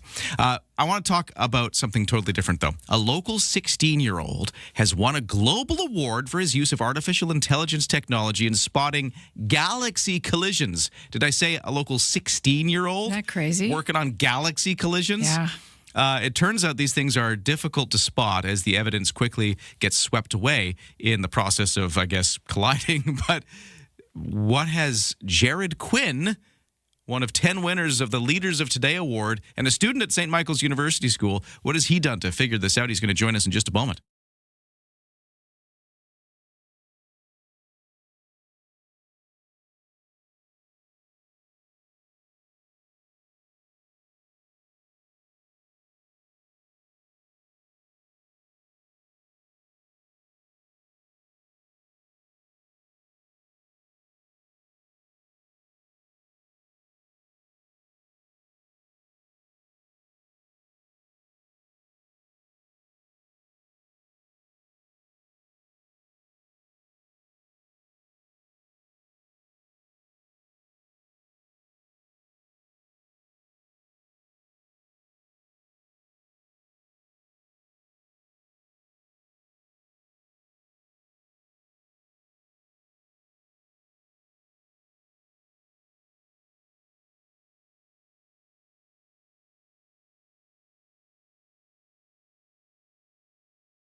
CFAX 1070, traffic and weather brought to you by the Coastal Heat Pumps. For a comfortable home no matter the season, big savings on your heating bill, talk to Coastal Heat Pumps. They're designed for comfort. The South Island's Elite Plus Fujitsu Air Stage dealer. What's going on the roads? Not a whole lot. Things are looking very clear. We're starting to see a bit of volume build up for the West Shore commute into Victoria. Trans-Canada Highway a little slow, but it's mostly just people going slow down the construction zone through the bus lane, the highway widening project there. So it's very, very smooth sailing for our major routes. If you see otherwise, you can text us at 71010. Over to the BC ferries, no sailing waits right now, but the 8 o'clock is 90% full, so it's a possible sailing wait. It's been a busy start to the day. We did see the 7 o'clock fill up as well. The weather forecast for today is sunny with a bit of wind off the water, highs of 24, a little cooler. If you're by the windy, Juan de Fuca Strait, but some humidity in the air again, making it feel a little warmer at times. Same story as the last few days, and it kind of continues like this for the rest of the week. It might cloud over a bit on the weekend, but yeah, staying pretty much the same right through Monday to Friday. Right now, it's 12 degrees. It's all here. News, weather, traffic, and community events. Ryan and Lisa, mornings on CFAX 1070. Hey, we're trying to track down our winner of the 2026 Leaders of Today Award, the St. Michael's University student. We'll keep trying to reach him.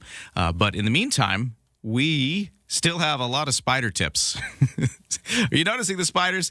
Texter at 71010 says peppermint and lavender are toxic to cats and dogs, so they might kill the spiders, but they're also very dangerous to pets as well. From Maggie, so I guess be careful with what else is in your house before you start. It's always something, spraying right? the peppermint and lavender around. Okay. Always sounded good until we bring the poinsettia out. That's true. Oh, yeah, the poinsettia, that's the thing. They're also poisonous to pets. We don't keep the poinsettias around the house anymore since we learned that. If you think they're going to chew on it, best not. You never know. Sometimes pets do weird things where they just, why did you eat that? That wasn't even food. Why are you chewing on that? Because it's a dog. Yeah. Don't chew on the lizard. You know what my dog does? What? Sorry, this is a complete aside. This means nothing. But my dog, when she's mad at us, won't chew on things, but she will steal bags of bread off the counter and then bury them in everybody's bed. Okay, there's therapy for that. There's something weird going on there. Seriously. Like, we'll get into bed and there's like a bag of bread under a pillow. We're like, what? And it won't just be one. She'll have put multiple bags of bread, because we've got, maybe there's like a gluten-free bag, because my wife's gluten-free, and then you got the regular bread. Maybe you got some buns or something. She'll stick them in everybody's bed under a pillow. What's going on? I don't know what's going on with that. That has nothing to do with the spiders, but just speaking of dogs chewing on weird things. I don't know how to unpack that. I don't even know why I shared that. Like, dogs do things, they get into your laundry and things because it smells like you and stuff. With the bread, I don't get the bread. My dog has. And stealing things off the counter, you'd think it would go for, the low-hanging fruit, like meat. You'd think it would eat it. Well, you would. Why are you not eating this bread? It doesn't tear into the bag. It just buries it in our beds. You need a puppy therapist. I think so. Back to the spiders. Sorry, that was a completely random thought. No, that's a good one. Another texter saying... Strange things that pets do. Saying that peppermint is the answer. I've used it for years. I even spray the outside of the windows. Oh, that makes sense. Not just spraying the inside, but do the outside. True. So you stop them before they even get in. Okay. That's interesting. All right. This texter at 71010 says, lilies also toxic to cats if you're worried about things that are toxic to pets. Yeah, I guess if you have a pet, especially if you get a new pet, you've got to take stock of the plants you have in the house and what you bring in, because there's food too, like chocolate and onions, and ice cream is not great for pets. Even though the pet would argue it wants a pupper cone. They're lactose intolerant. And the thing is, and you don't want them doing the Technicolor yawn, if you know what I mean. Yeah. 30 minutes later. So if you got to feed them specific things because they have a short digestive tract. It doesn't always come out in the wash. Hey, the phone is ringing. I think this might be my guest. Hello, who's this? Hey, Ryan, it's Allie. Allie, do you have Jared with you? I actually was just calling to let you know Jared's in Spain and he can't get his phone to work. He wants to set up another call if he can. I'm so sorry. That's okay. Are you mom? No, I work at SMU. Oh, you're right. Yes, gotcha. Okay. You're Simon Fraser. St. Michael's University. Right. But let's just say we'll try to get Jared on the line later. Sorry that his phone's not working, but it's just really cool. He's 16 years old. He's won a global award for his use of artificial intelligence technology to spot galaxy collisions. How crazy is that? Yeah, he's a pretty amazing kid. Wow. He's a boarding student with us, and he's also not only incredibly intelligent. He won an award at the National Science Fair, the Regional Science Fair. He's also a really talented singer. He was like one of the leads in the musical Les Miserables this year, which was no small feat, as you can imagine. Sings in the choir. He's just an incredible kid, and super nice, and on the service council and everything. So a really, really cool kid. Well, that's amazing. Congratulations again to Jared Quinn, who won all these awards. And I would love to talk to him about his work with the Galaxy Collision. So, yeah, let's set it up. Let's talk to him again later. But thank you for calling us and letting us know.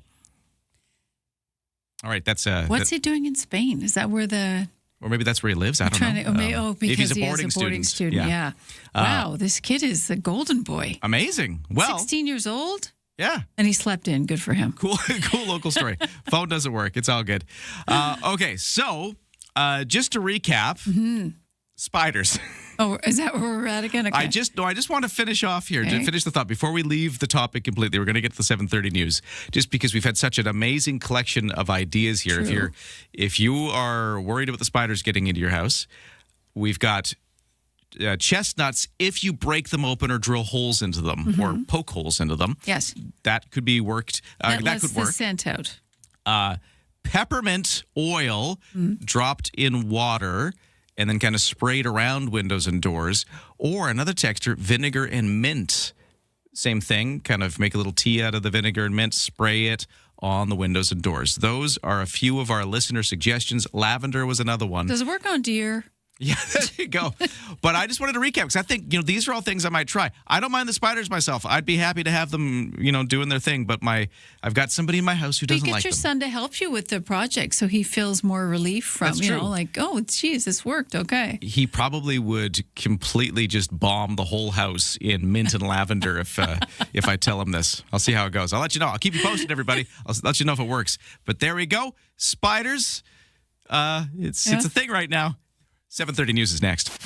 From CFAX 1070. Here's what's happening around the island. 40 years of Fringe magic. Experience Victoria Fringe Festival, August 26th through September 6th. Feel the roar at Pacific FC. Get your soccer tickets today at cplsoccer.com. West Shore Swap Shop and Market is at Rally at Royal Bay every Sunday. Support Goldstream Food Bank with a $2 admission or a food donation. Get more event info at cfax1070.com. If it's happening, it's here. CFAX 1070.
CFAX Victoria. An iHeart radio station.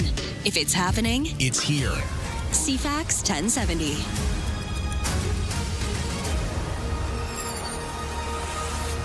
Good morning, 7:32 on Monday, August 17th. It's going to be a mostly sunny day, highs of 24, a little bit of humidity as well. We'll get you a full forecast in a moment. Right now, it's time for the news. Here's Lisa Best. Good morning. BC Wildfire Update. 127 wildfires burning currently this hour. 44 out of control. We've had a dozen new starts in the last day. And we have 15 fires burning on Vancouver Island coming off the weekend, including 3 up island, which are considered out of control. All 3 are in wilderness areas. Firesmoke.ca show wildfire smoke is intensifying over Greater Victoria between 10 this morning and around 9 tonight. Lighter smoke expected for a couple of hours early Tuesday morning if you're looking to get outside. If it's bothering you, it's a good time to go. Support continues to roll out for BC residents affected by fires in other parts of the province. The government reminding evacuees that accommodation is available for those that fled the Bald Range fire, and those who continue to require emergency support services can call the evacuee helpline.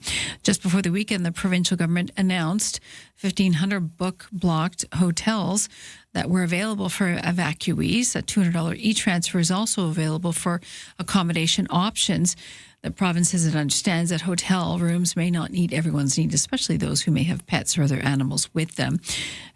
This anyone living in BC has been forced to evacuate is eligible for emergency support services, and that includes temporary foreign workers. The area that was hit is a big agricultural area, especially around Summerland. City Council locally campaigning for gaining momentum.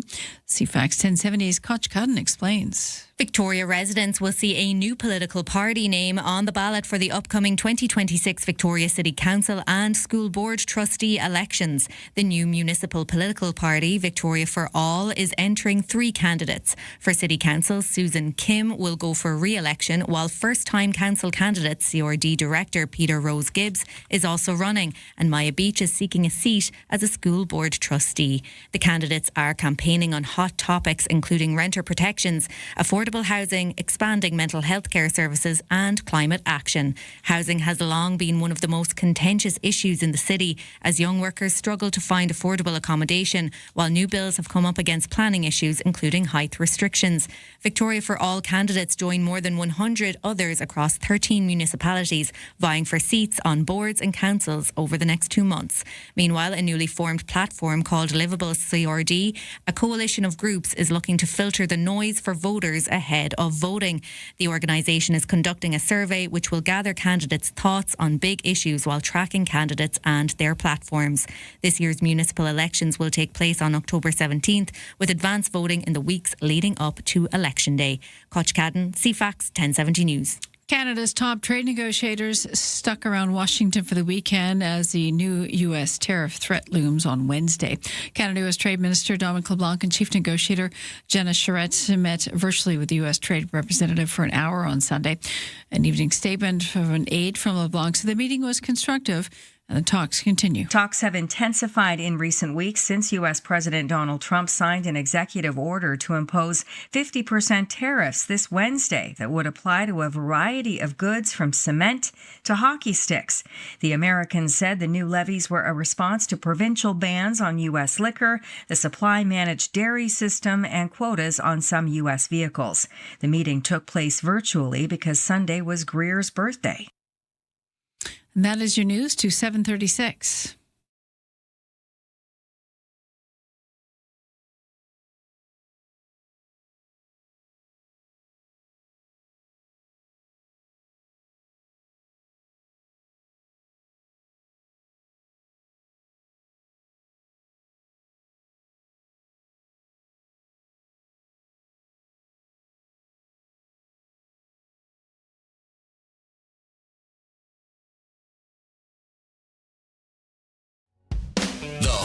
Show with Tony Joe.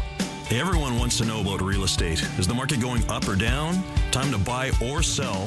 How can government programs and policies affect you?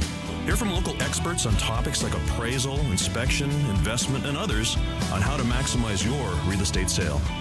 Providing info on everything you needed to know about real estate. The Whole Home Show with Tony Joe. Saturdays at noon on CFAX 1070. Your CFAX 1070 news poll question today. We're asking if you think the U.S. president will follow through on his new tariff threat against Canada come Wednesday. 58% saying yes, You can vote at cfax1070.com, also the iHeartRadio app. I'm Lisa Best. Your news time is 7:37. Thanks, Lisa. Taking a look at the weather quickly. 12 degrees right now. We're heading towards a high of 24. Mostly sunny. A little bit of haze out there still in the air. We'll get you a full forecast in just a moment.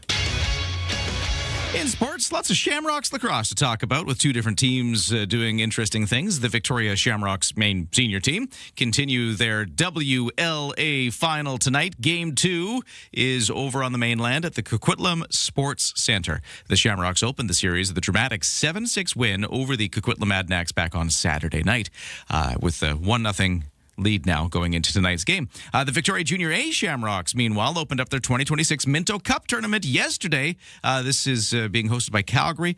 It was an 11-8 loss for the Shamrocks in that opening game to the Calgary Mountaineers. Next game is tonight against the Raiders of Calgary, and it's round-robin stage, so the Junior A Shamrocks will play all the other teams, so there's 4 of them in total, first before moving on to the knockout stage. Toronto Blue Jays get a day off now. 1 game back of an American League wildcard berth. They had a loss yesterday to the New York Yankees, 4-3.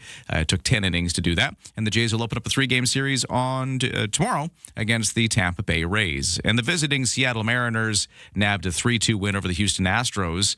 Mariners now 2.5 games out of an AL wildcard berth. And Whitecap Soccer, 2-0 win over the Seattle Sounders yesterday. The Caps moved 2 points ahead of the Houston Dynamo for top spot in the Western Conference. And by the way, the Whitecaps and Houston will play each other this Wednesday. That's your CFAX Sports to 7:39.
CFAX 1070 traffic and weather at 7:40. If you see a problem out there, text us to 71010. But right now, things are pretty much smooth sailing. No major issues to report on local roads. If you see something, do let me know at 71010.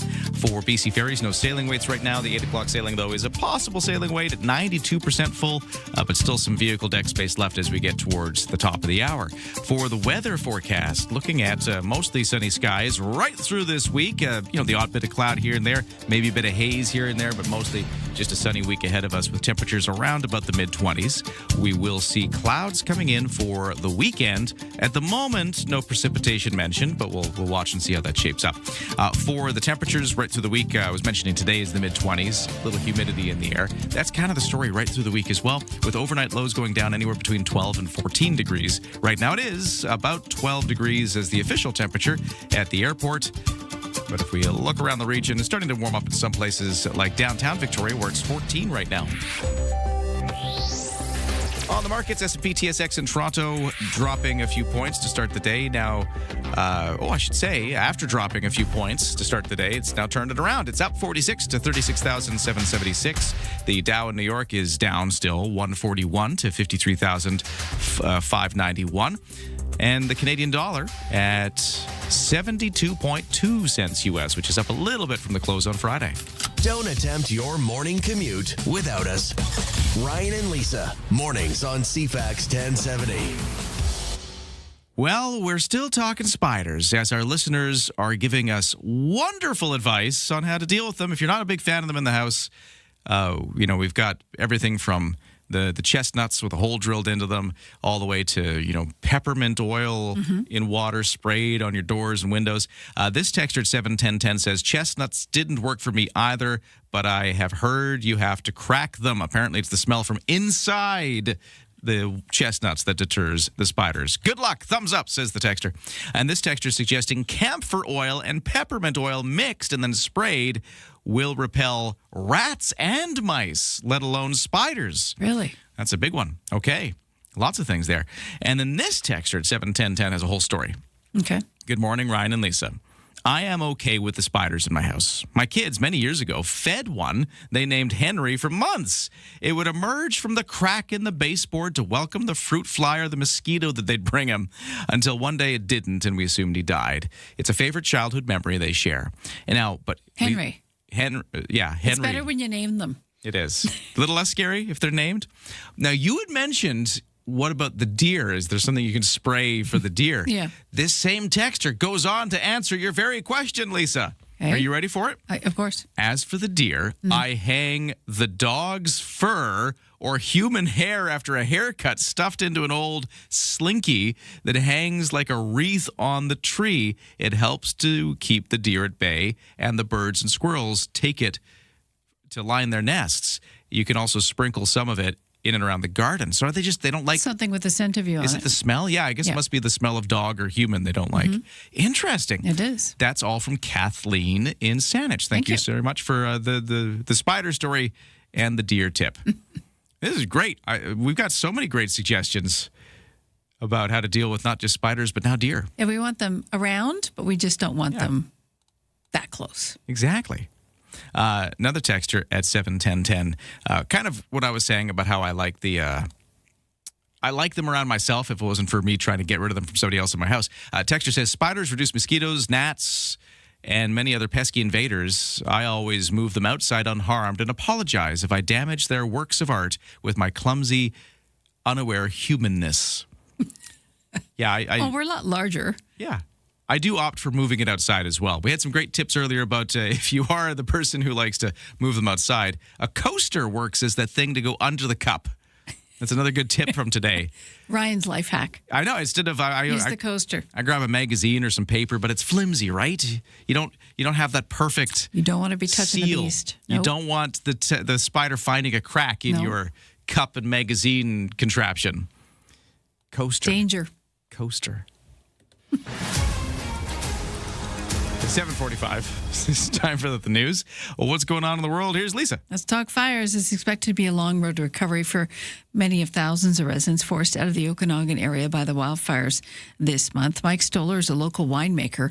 He briefly returned to his Summerlands vineyard on Saturday after being ordered out by the flames of the Bald Range wildfire. He says most of his property is intact, except for a corner where some stored materials were destroyed. Summer is usually peak season for wine tourism throughout Summerland, but the fires, of course, forcing the wineries around the area to close temporarily, and a lot of tourists making other plans because they don't want to deal with the fire and the smoke that ensues. BC Wildfire Update has 127 wildfires burning, 44 out of control as of this morning.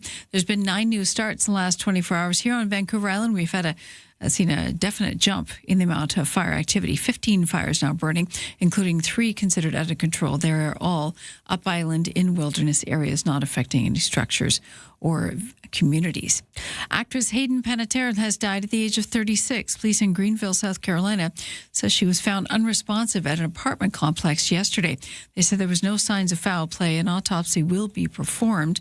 Panettiere had a prolific career dating back to 1996. Her credits include the voice of Dot in A Bug's Life and Remember the Titans, as well as Scream 6. She starred in TV series including Heroes and Nashville. And soccer star Cristiano Ronaldo is off the singles list in a fashion. He'd been seeing model Georgina Rodriguez for a long time. They have children together, but now they've officially tied the knot. The couple got married in their own living room at their home in Portugal on August 11th, with only their children in attendance. Ronaldo and Rodriguez wore Gucci, designed by the house artistic director to commemorate the 10-year anniversary of when they met at a Gucci store in Madrid. That is your news to 7:47. Coming up next, we're going to meet a remarkable young man who's doing something really cool in the community. He's 11 years old, and his annual lemonade stand in support of the Victoria Hospitals Foundation is going to be getting underway. We're going to tell you all about it in just a few moments. That is coming up next, but we're also doing our traffic and weather update, and I've got a texter wondering if we can update the BC Transit strike notice. Well, texter, I can tell you that the Victoria bus service is on per usual. The job action is starting with them just not wearing their uniforms. So that's your update. The job action's on, but it's just uniforms. The buses are going. Correct. We will carry on. Still more tips about spiders and deer and all sorts of things coming in at 7, 10, 10. So we can get back to that in just a few moments' time. I also should say, because I haven't said this yet, sorry, I've been so distracted by spider talk that I forgot to mention we are giving away Guns N' Roses tickets today. How can I forget that? Yeah, the spiders? Wow. It just knocked me right off my game. I was so into spiders. Okay. Guns N' Roses, of course, this was a big feature of our CFAX Summer of Rock. You remember that a few months ago? We were giving away these tickets. Well, we found some more. So we've got a pair of Guns N' Roses tickets to give away every day on the show.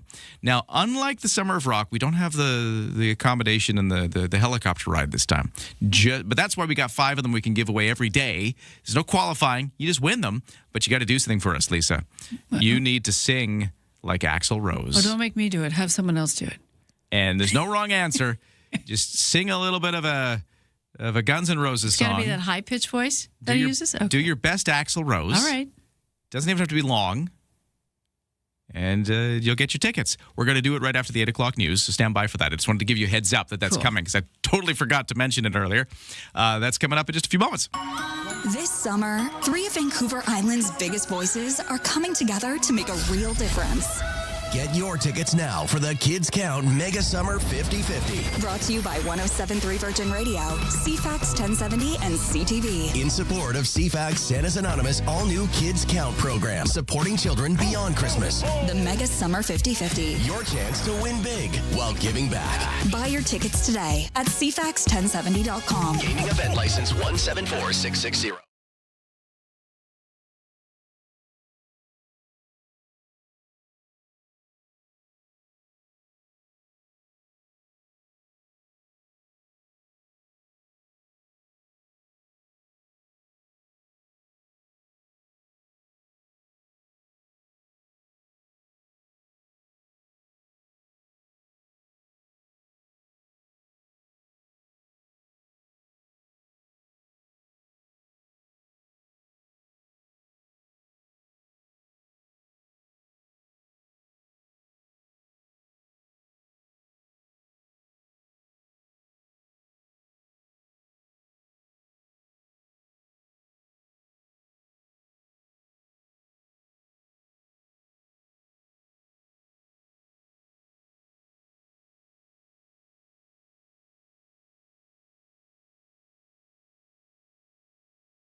CFAX at 70 traffic and weather. By the way, the whole morning show brought to you by Thrifty Foods. If you're heading out on a summer road trip, shop at Thrifty Foods. Swipe your Scene Plus card. Save up to 15 cents per liter at Shell stores.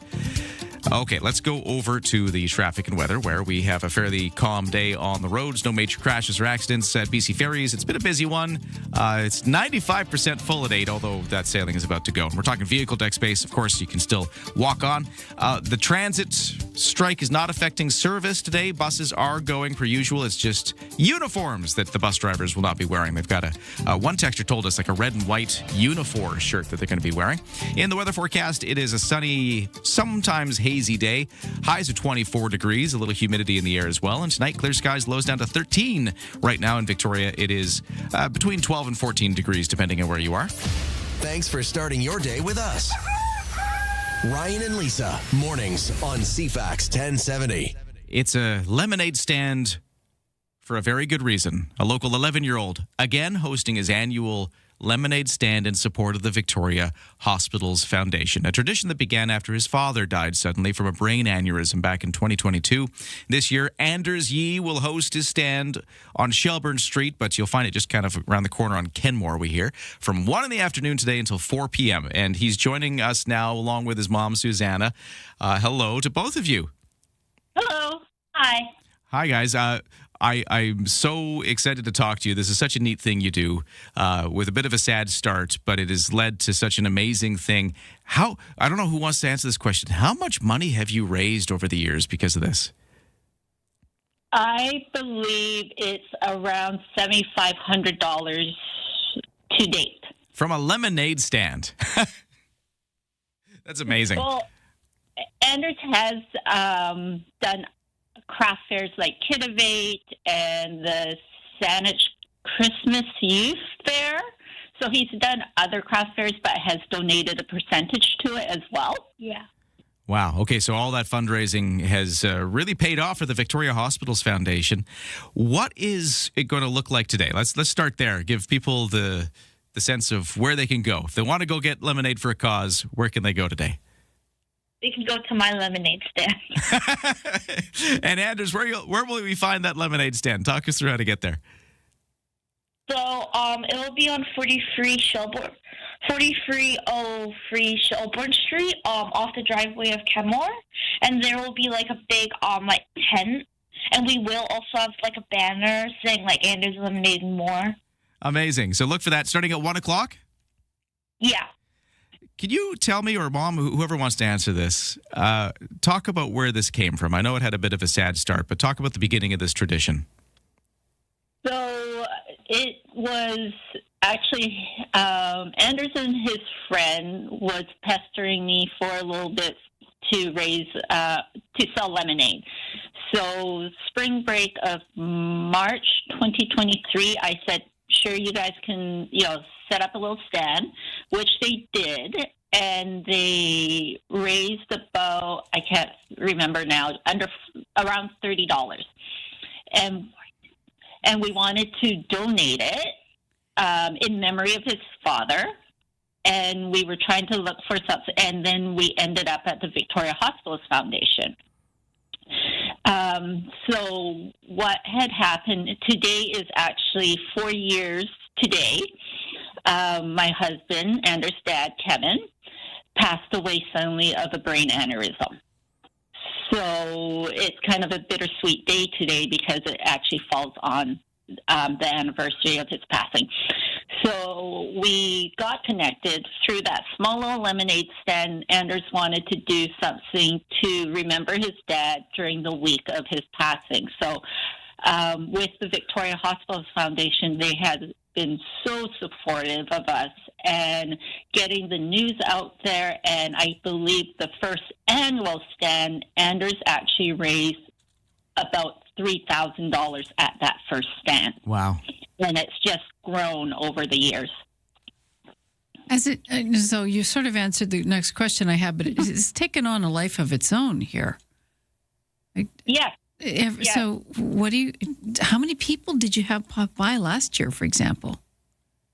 I don't know. We just lost track. But that first year, I did not know, I guess, CTV Vancouver Island, Adam Slotski actually did a feature on him that went national. So it was carried by all the syndicate across Canada, and it actually made CTV national news as well. And my understanding was there was somebody out east that heard about the story and actually submitted or donated anonymously $1,000 in his for his lemonade stand. Wow. I mean, it's the feeling of the community coming around you at a time of grief like that. It must be overwhelming in some ways, but it's very heartwarming too for you.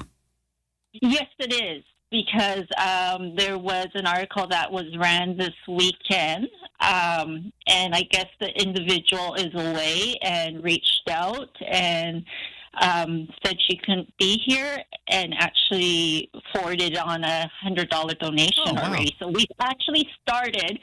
We have actually started collecting donations. And as well, Anders has been last week going to Majestic Park and providing lemonade samples to encourage people to show up today. Oh, that's great. That is entrepreneurial. And Anders, can I ask, if you don't mind me asking, how do you make your lemonade?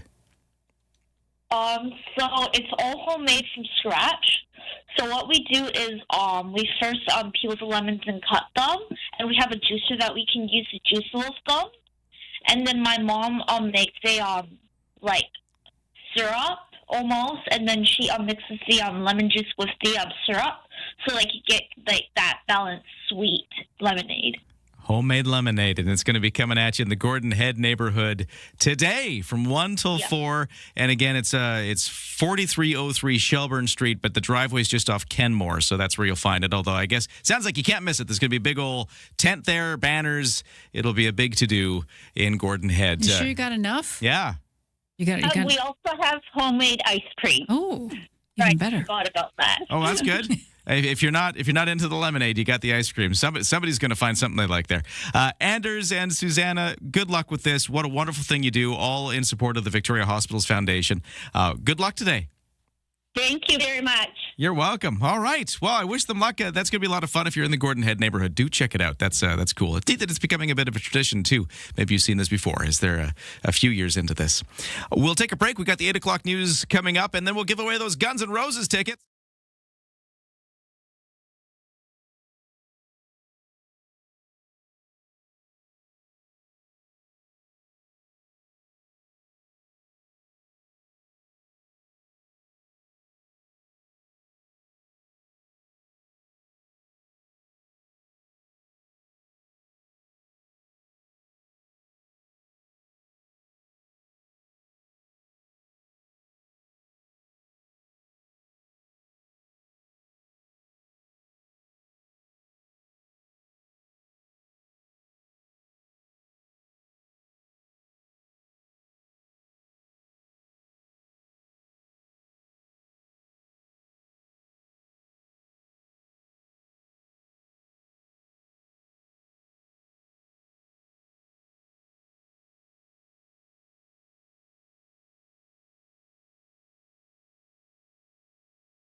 CFAX Victoria, An iHeartRadio station. If it's happening, it's here. CFAX 1070. Hey, good morning. It's 8:01 on Monday, August the 17th. It's going to be a sunny day today. Highs eventually hitting 24. Right now it's at the Victoria International Airport, 12 degrees. Full forecast to come right now. The news begins. Let's say good morning to Lisa Best. Good morning. Today, transit workers who are members of Unifor Local 333 here in BC will begin a uniform ban to start job action across Victoria. They'll be wearing no union shirts instead. The Victoria Transit Riders Union will hold a solidarity rally outside the BC Transit office at 4 today. That's at 520 Gorge Street East. In solidarity, the VTRU is calling for the BC Transit to offer bus drivers, mechanics, electricians, and other transit workers represented by the union a fair deal. VTRU says it's deeply disappointed that BC Transit has failed to make a reasonable offer to workers after more than 16 months of negotiations. Speaking of negotiations, Canadian trade officials say they took part in another constructive meeting with their American counterparts yesterday as the time crunch is on down to Wednesday's deadline for Donald Trump's 50% tariffs on a wide range of other Canadian products. Meantime, Conservative leader Pierre Poilievre once again criticizing Mark Carney's tactics or lack of in the ongoing negotiations. CTV's Michael Serapio has to follow us as the latest developments here and also in Washington. There's no reason why the Prime Minister can't get a great deal on Wednesday. That's what he promised in the election. But according to sources, the two sides are still far apart. If no deal is reached, the U.S. is promising to impose punitive tariffs of 50% on billions of dollars of Canadian exports. I think that many Canadians, while they would like to continue to maintain the elbows up, would not appreciate what that actually means. The U.S. trade rep warns Canada against imposing any kind of counter tariff if new U.S. tariffs come through. While officials say trade discussions are continuing, the plan for the next 48 hours still remains murky at best. Hollywood is mourning the loss of actress Hayden Panettiere. A rep for the 36-year-old confirmed her death Sunday, while an exact cause has not yet been announced. She was best known for her roles on the NBC sci-fi series Heroes, the musical drama Nashville, and the Scream horror franchise. She also appeared in Remember the Titans, Raising Helen, and Ally McBeal. In a statement, her father asked for privacy as the family takes time to process what he described as an unimaginable loss. The actress, who had been extremely open about her struggles with drugs and alcohol in the past, leaves behind an 11-year-old daughter. I'm Monica Nelson. Madison Square Garden defending facial recognition scans that track people inside the arena. In a statement, MSG says people have been recognizing each other's faces since the beginning of time. We just do it electronically.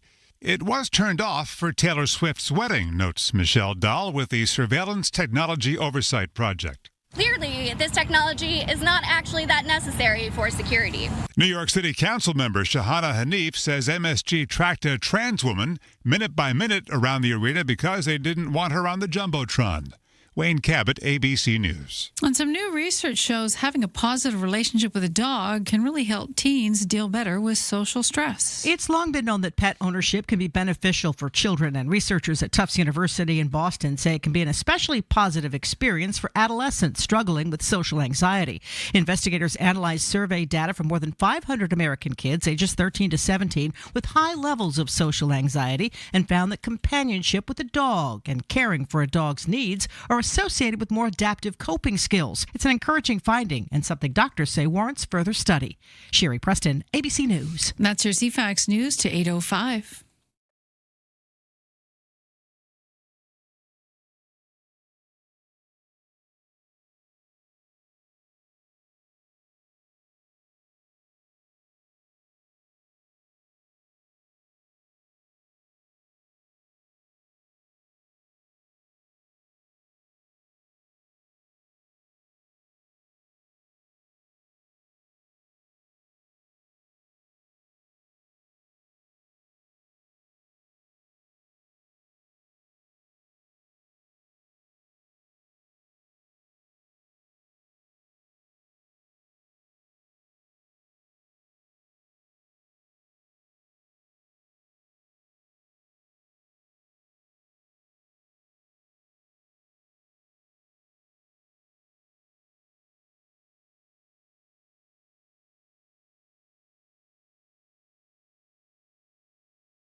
Your CFAX 1070 news poll question. We're asking, do you think the U.S. president will follow through on new tariffs against Canada come Wednesday? Over 60% say yes.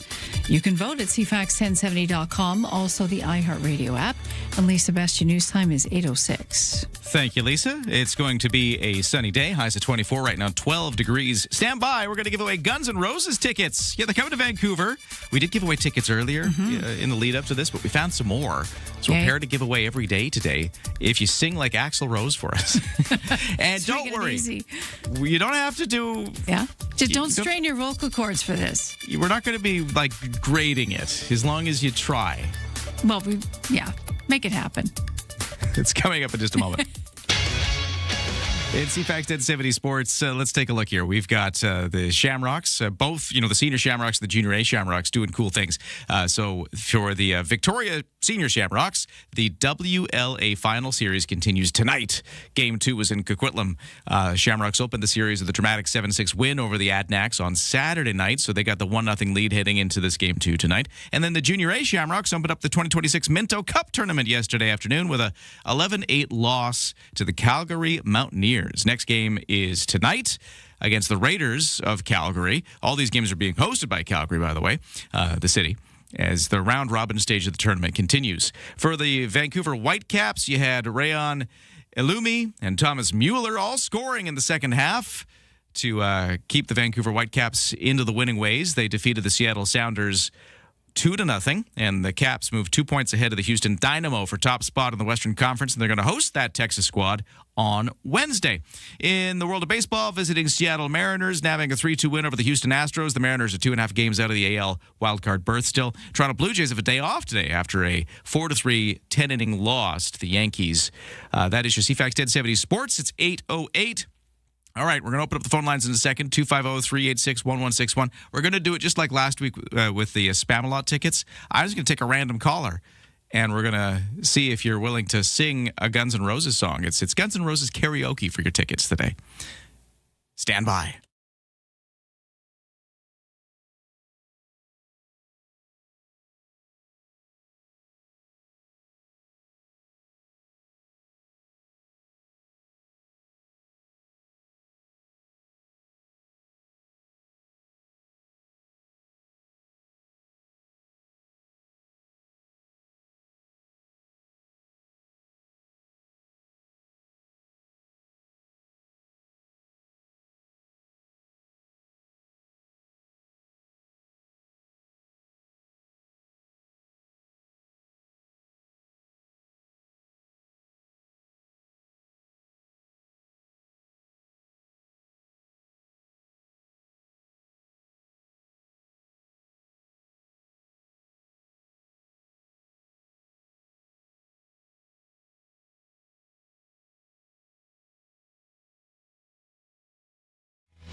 Did I give you the phone number?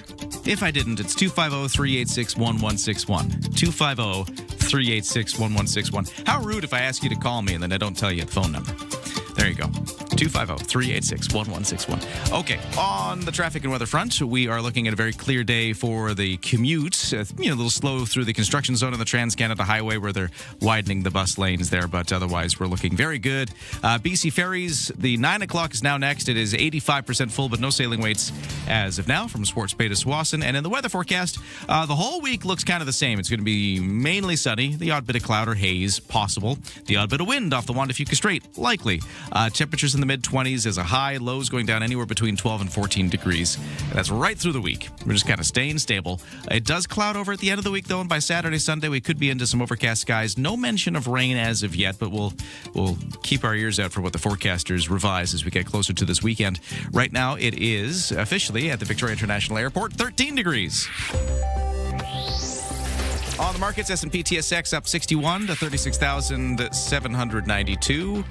The Dow is down 213 to 53,519. The NASDAQ is down just one single point to 26,727. Canadian dollar virtually unchanged. It's down the tiniest little bit. It's at 71.2 cents U.S.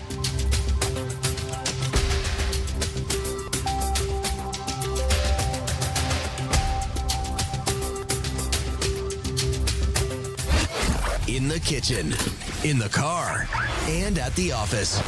Ryan and Lisa, mornings on CFAX 1070. Take us with you. Listen live on the free iHeartRadio app. I think it's so cool. We found more Guns N' Roses tickets. So here's the full story, by the way. They're coming, of course, at the end of the month to Vancouver. And if you want to go, I got tickets to give away right now. If you're willing to give me a call and sing a little Guns N' Roses. I mean, it could be anything. Doesn't have to be long. You could try to sound like Axl Rose. Nobody can sound like Axl Rose, really, but you can try your best. See, at least you can do it. Fake it to make it. I never thought of that. Right? Yeah. Take me down to Paradise City. Take a cat. Never mind. Yeah. By the way, it's Saturday, August 29th, if you are curious. That's The the date. weekend. Have that weekend free. Have the weekend free before you call in. Okay, where are we going to go? I got all these beautiful phone lines all lit up at 250-386-1161. I will choose that line. Who is this on the line? It's Jody. Hello. Did you say Jody? Yes. Jody. Hi, Jody. I'm so glad you called me. I'm hoping you have your singing voice on. I will try. Sure. Come on, Jody. Now, Unleash there's no the wrong demon. answer. As long as you do it, there's no wrong answer. Okay. I'm ready. Okay, go for it. Floor is yours. Okay. Welcome to the jungle. We got fun and games. We got everything you want. Honey, we know the names. We are the people that can find whatever you may need. If you get the money, honey, we got your disease. It's jungle. Welcome to the jungle. Na, na, na, na, na, na. I'm glad you held on until that.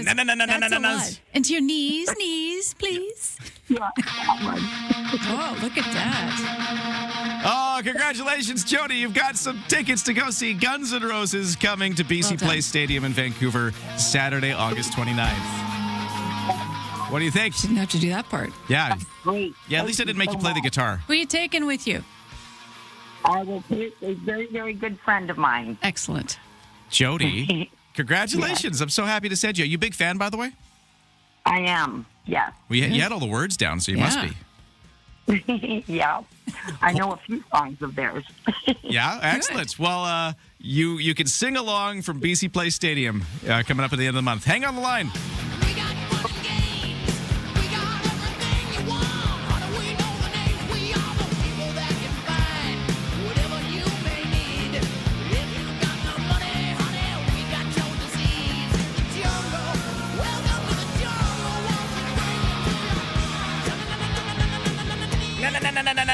Yeah, you got to do that part. Yeah, that part's important. Very good. Well, we're going to do it again all this week. We got pairs of tickets to give away all this week. Wonderful. I can't believe how many we got. So if you want another chance to win, just listen tomorrow, and we'll do it again. Okay.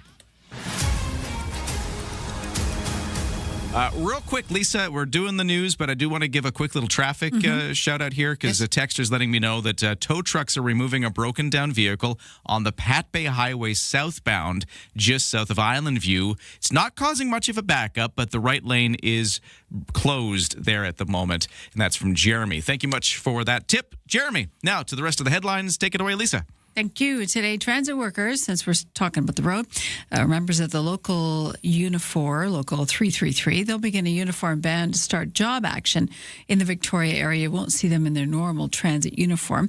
The Victoria Transit Union Riders Union is holding a solidarity rally today at 4 outside the BC Transit office. That's at 520 Gorge Road East. VTRU says it's deeply disappointed that BC Transit has failed to make a reasonable offer to these workers after more than 16 months of negotiations. Conservative leader Pierre Poilievre slamming Mark Carney for not yet reaching the trade deal with the U.S. He also urged the feds to extend their soon-to-expire gas tax cut until next July. Poilievre says Canadians could then get another 10 months of relief at the pumps at the very least.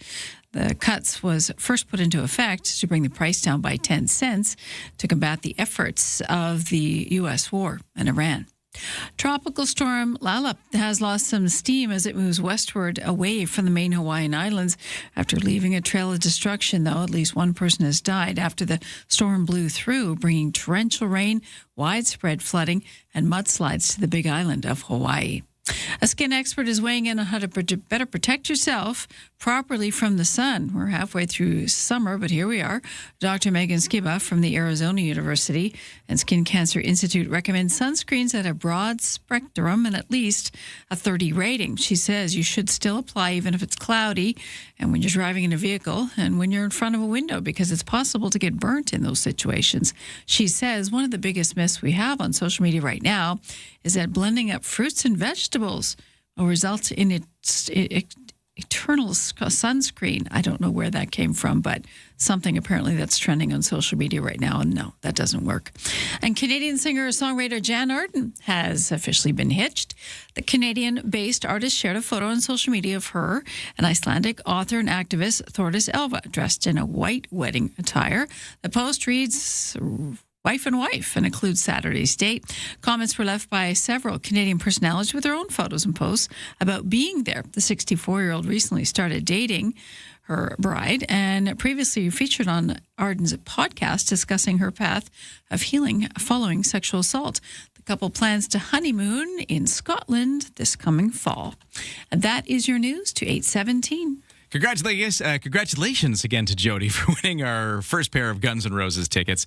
Texter here at 71010 says, why do we got to make fools out of ourselves in these contests now in order to win tickets? No, it's fun. I think it's a lot of fun. We'll sing with you. But you know what? The next contest we have, whatever it is, we won't make you sing. I promise. We'll make you do something else. Maybe it'll be a skill-tested question. We just want to have fun. It's just fun. It's just silly fun. I enjoy. I enjoyed it. And you know what? You could do whatever you want. You can interpret this contest as you will, as long as you provide us some sort of. You can do spoken word if you so choose. Spoken word, Axl Rose. Right, but you got to perform. We do. We want you to as well. Oh, man, it's good fun. But thank you for the text, though. We'll make the next one a non-singing event. How's that? I think that's. I guess I shouldn't promise anything, but okay. Next up, BC politics got real spicy on Friday. After we got done our show, Lisa, we had Peter Millibar leave the BC Conservative Party to sit as an independent. We saw the cancer news about Brenda Bailey and the cabinet shuffle that followed with some big moves. We're going to talk to Stuart Prest, UBC political science lecturer, talking about what all this means for BC politics next.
CFAX at 70, traffic and weather. Yeah, we've got a texter here who is letting us know that there are some tow trucks removing a broken down vehicle on the Pat Bay Highway. This is southbound, just south of Island View. Not causing a huge backup, but it is there.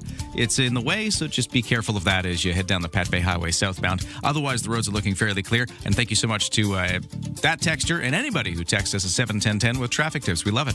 BC Ferry's busy day so far. The 9 o'clock from Swartz Bay to Swassen, about 90% full. No sailing waits yet, but it's been kind of close all day. The weather forecast for today is a high of 24 eventually. A little humidity in the air. Right now, 13 degrees. Ryan and Lisa. Mornings on CFAX 1070. Remember, you have us in the palm of your hand. For listeners on the go, listen live on the free iHeartRadio app. Major BC politics shakeup on Friday with, on one hand, in the BC Conservative corner, Peter Millibar announcing he is going to leave the BC Conservative Party and he is going to be sitting as an independent, still an MLA, just no longer with the Conservatives. A lot to unpack there. The same day, there's a cabinet shuffle amongst Premier Eby's government, all because former Finance Minister Brenda Bailey is off to seek cancer treatment, and you had to replace her as Finance Minister, and that, of course, does the dominoes, and there's a whole bunch of things to unpack there as well. So Stuart Prest, UBC political science lecturer, we'd love to talk politics and unpack things with him, so I'm glad he could join us on the line. Stuart, how you doing? I'm doing well, thanks. Yeah, it's so funny how when it rains, it pours. So much different political news coming out of BC politics on Friday. Should we start with Peter Millibar? Sure. Let's start there. So he leaves the BC Conservative Caucus. Some folks thinking this is not a surprise. This was a move people were wondering if it would happen. Could you maybe get into the backstory here a little bit? Because I know that there was a very contentious leadership race in the BC Conservatives. Peter Millibar, one of the candidates, the eventual winner, Carrie Lynn Findlay, they butted heads quite a bit, sometimes in a very personal way during the leadership campaign. Was there any surprise for you that it ended in Peter Millibar eventually leaving the party, which is what we saw on Friday? Well, I think it's a sort of news story where it's news really shocking when it happens, and yet not terribly surprising, just as you're hinting at there, because these two individuals campaigning for the leadership of the BC Conservatives represented different views of what it means to be a conservative, and in many ways the issues that divided them are more significant than whatever united them under the name conservative. And you're right, some of the attacks were quite personal against Peter Millibar during that leadership campaign, suggesting, for instance, that given the role his wife plays in Indigenous politics and her status, that would affect Peter Millibar's own judgment and ability to comment on such issues, just making it very personal. And Mr. Millibar took umbrage to those attacks, and that was one of the major stories during that leadership race. And so the two individuals perhaps had reasons not to work together. But of course, in politics, we see people finding ways to move past bad beef all the time. But here, that underlying ideological difference, I think, has really played a crucial role. And we have seen since winning the leadership, Carrie Lynn Findlay taking the party very much in that populist, in some ways social conservative direction that is quite different than anything we have seen in BC politics for some time, in some ways harkening back to an early era where we talk about faith in politics openly and really drawing dividing lines between non-Indigenous British Columbians and Indigenous British Columbians, and really hammering at that in ways that are really unprecedented. We see Peter Millibar leave as an independent. We saw Emily Boltby join the NDP, so there's been a couple of moves there. So one of the things that happened with John Rustad, who led this fledgling BC Conservative Party to the opposition status it's in now, one of the things that sunk him, there's probably quite a few things, but I mean that inability to kind of hold this big party together and to keep the cracks from showing, where it was part of the problem that he had. Are we just seeing the same thing carry on with a new leader, or I don't know? I'm trying to kind of get a sense of whether or not this is just the same again, or is it different this time? Well, I used to talk about how there really were two parties within the BC Conservative Party, within the BC Conservative movement, let's say more broadly, and whether they existed as two parties that we called BC United and BC Conservative, or whether they were two factions within a single party vying for power. There really were just these two different ways of being a conservative, and again, deeply divided, where you see on that more populist side of the divide a certain amount of sympathy for causes like Alberta separatism or for that MAGA style of politics in the United States. And then on the other side of the divide there, you have people who believe in a strong united Canada and really look darkly on much of what Donald Trump has done in the United States. Like, that's a pretty deep division over what the existential questions of the time, how to answer them. And I think we're seeing that crack reopen now with Peter Miliband leaving. And his departure is symbolic because he plays that leadership role. He was seen as one of the leading voices on that more moderate side of the conservative aisle. And so others may look to follow suit as well. So we may be seeing a shuffling back to a different kind of organization where we do have a group of politicians, whether they have a party or not, in the middle, a right of center voice that really leans in a populist direction, and then the NDP hanging on as the government. Well, let's talk about the NDP quickly because they also had some big moves on Friday as well. We saw a cabinet shuffle. Brenda Bailey, the now former finance minister, of course, now seeking cancer treatment. So Josie Osborne, who was in health, moving to finance, and taking health is going to be Rafi Kallon. So a couple of big names in the caucus shuffling around. What do you make of those moves?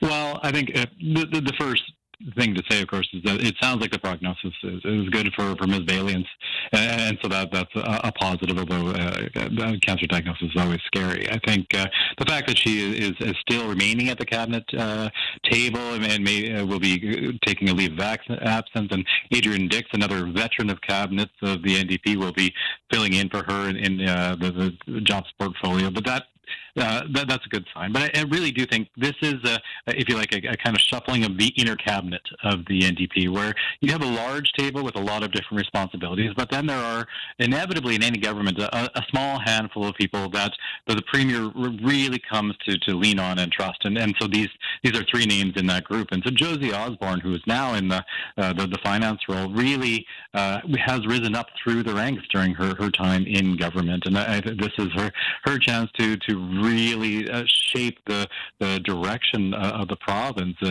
Presumably, she'll be there to introduce the next budget, and she'll have her hands full because the previous budget for this year did not go over well, and there are large challenges in terms of deficits to try and tame, but also to ensure that the province continues to be able to weather these economic storms and political storms that we're in the middle of.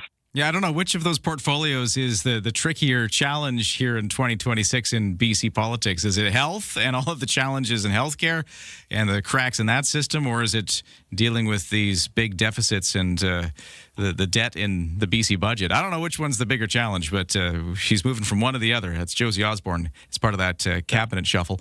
Well, we got to leave it there just because we're out of time, but so much to unpack out of BC politics with Stuart Prest, UBC political science lecturer. We'll talk again soon, eh? Yeah, absolutely. Look forward to it. 8:30 News coming up next on CFAX 1070. From CFAX 1070. Here's what's happening around the island. 40 years of Fringe Magic. Experience Victoria Fringe Festival, August 26th through September 6th. Feel the roar at Pacific FC. Get your soccer tickets today at cplsoccer.com. West Shore Swap Shop and Market is at Rally at Royal Bay every Sunday. Support Goldstream Food Bank with a $2 admission or a food donation. Get more event info at cfax1070.com. If it's happening, it's here. CFAX 1070.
CFAX Victoria. An iHeart radio station.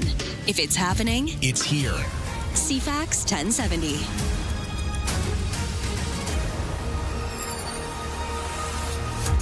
Good morning, 8:31 on Monday, August the 17th. Mostly sunny today. Right now, we're sitting at 13 degrees. Well, it's a little warmer in Colwood, where we've already hit 16. Full forecast to come right now. The news begins. Here is Lisa. BC Wildfire Update has 127 wildfires burning, 44 out of control across BC. There's been 9 new starts in the last 24 hours, and a number of those on Vancouver Island. 15 fires currently burning across Vancouver Island, including 3 up island in wilderness areas considered out of control. Firesmoke.ca shows wildfire smoke will intensify over Greater Victoria between around 10 this morning and 9 tonight. Lighter smoke will be available for you Tuesday morning for a couple of hours if you're looking to get outdoors and not have to breathe any of that in.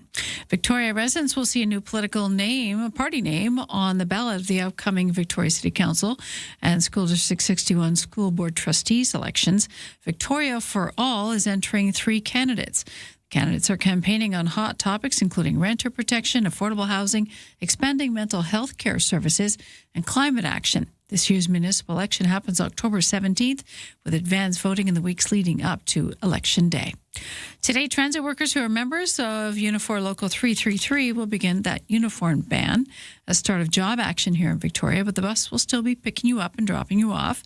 The Victoria Transit Riders Union is holding a rally at 4 this afternoon, a solidarity rally outside the BC Transit office at 520 Gorge Road East. The VTRU says it's deeply disappointed that BC Transit has failed to make a reasonable offer to workers after more than 16 months of negotiations. Negotiations continue between the U.S. and Canada around tariffs and the possibility of 50% tariffs being added to a number of Canadian goods starting Wednesday. Canada-U.S. Trade Minister Dominic LeBlanc and Chief Negotiator Janice Charette met virtually with the U.S. Trade Representative Jameson Greer for an hour last night. An evening statement from an aide from LeBlanc says the meeting was constructive and they're still talking. Talks have intensified in recent weeks since U.S. President Donald Trump signed an executive order to impose 50% tariffs this Wednesday that would apply to a variety of goods from cement to hockey sticks.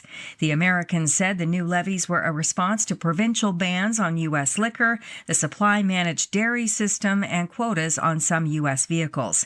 The meeting took place virtually because Sunday was Greer's birthday. On Friday, Greer said talks have been constructive, but insists Canada must lift retaliatory measures to avoid the new tariffs from coming into play.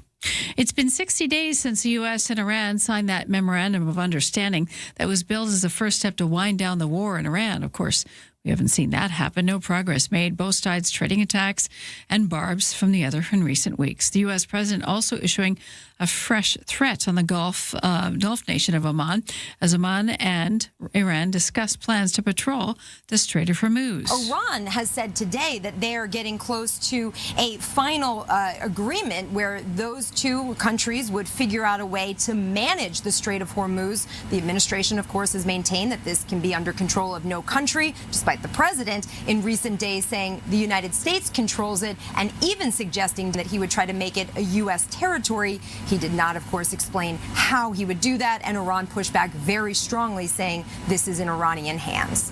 And in entertainment news, Olivia Harrison, the widow of George Harrison, is set to take part in a book tour for the upcoming release of The Third Eye, Early Photographs photo book. Here comes the sun.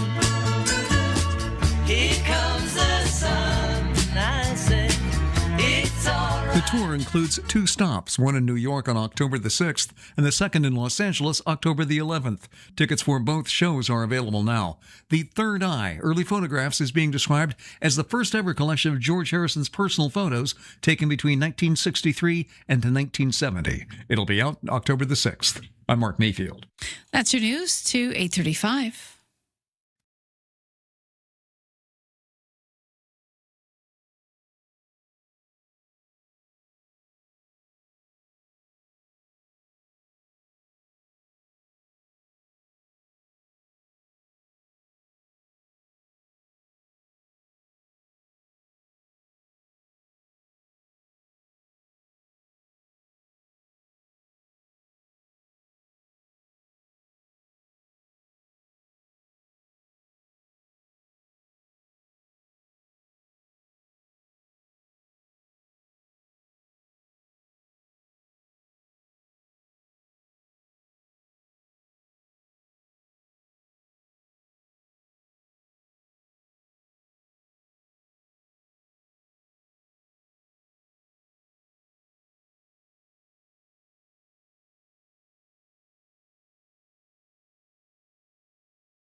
our CFAX 1070 news poll question this morning. We're asking, do you think the U.S. president will actually follow through on the new tariff threat against Canada come Wednesday? 64% say yes.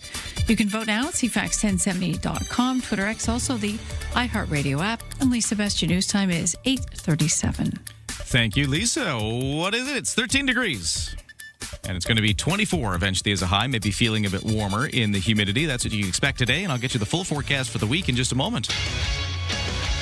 Right now to the sports. Lots going on in the wide world of sports. Let's start in little baseball action. The Toronto Blue Jays have a chance to recharge before continuing their playoff push. The Jays are off again today after going 11-6 over a stretch of games on 17 straight days. They haven't had a break in 17 days.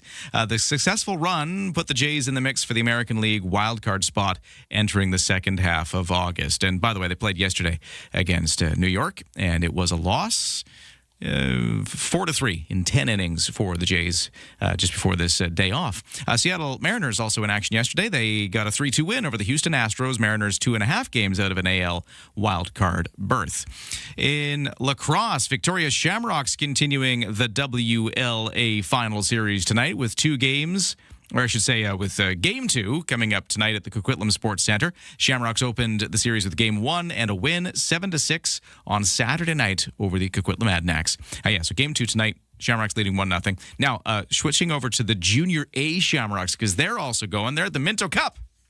Yesterday was a loss, 11-8 to the Calgary Mountaineers in the round-robin stage of the tournament. Next game up is tonight. It's the Raiders of Calgary. Game 2 of the round-robin. Each team, there's 4 teams in total, they'll all play each other once before they move on to the knockout stage. And that is your CFAX 1070 Sports. It is 8:39.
CFAX Morning Show brought to you by Coastal Heat Pumps. For a comfortable home no matter the season. Big savings on your heating bill. Talk to Coastal Heat Pumps. Designed for comfort. South Island's Elite Plus Fujitsu Air Stage dealer. On the roads, I think we're clear of it, but there were tow trucks earlier, according to our listeners, removing a broken down vehicle on the Pat Bay Highway near Island View, just south of that. It wasn't causing too much trouble, and I don't really see any trouble right now. But if you are by there and you still see that causing any issues, you can update us at 71010.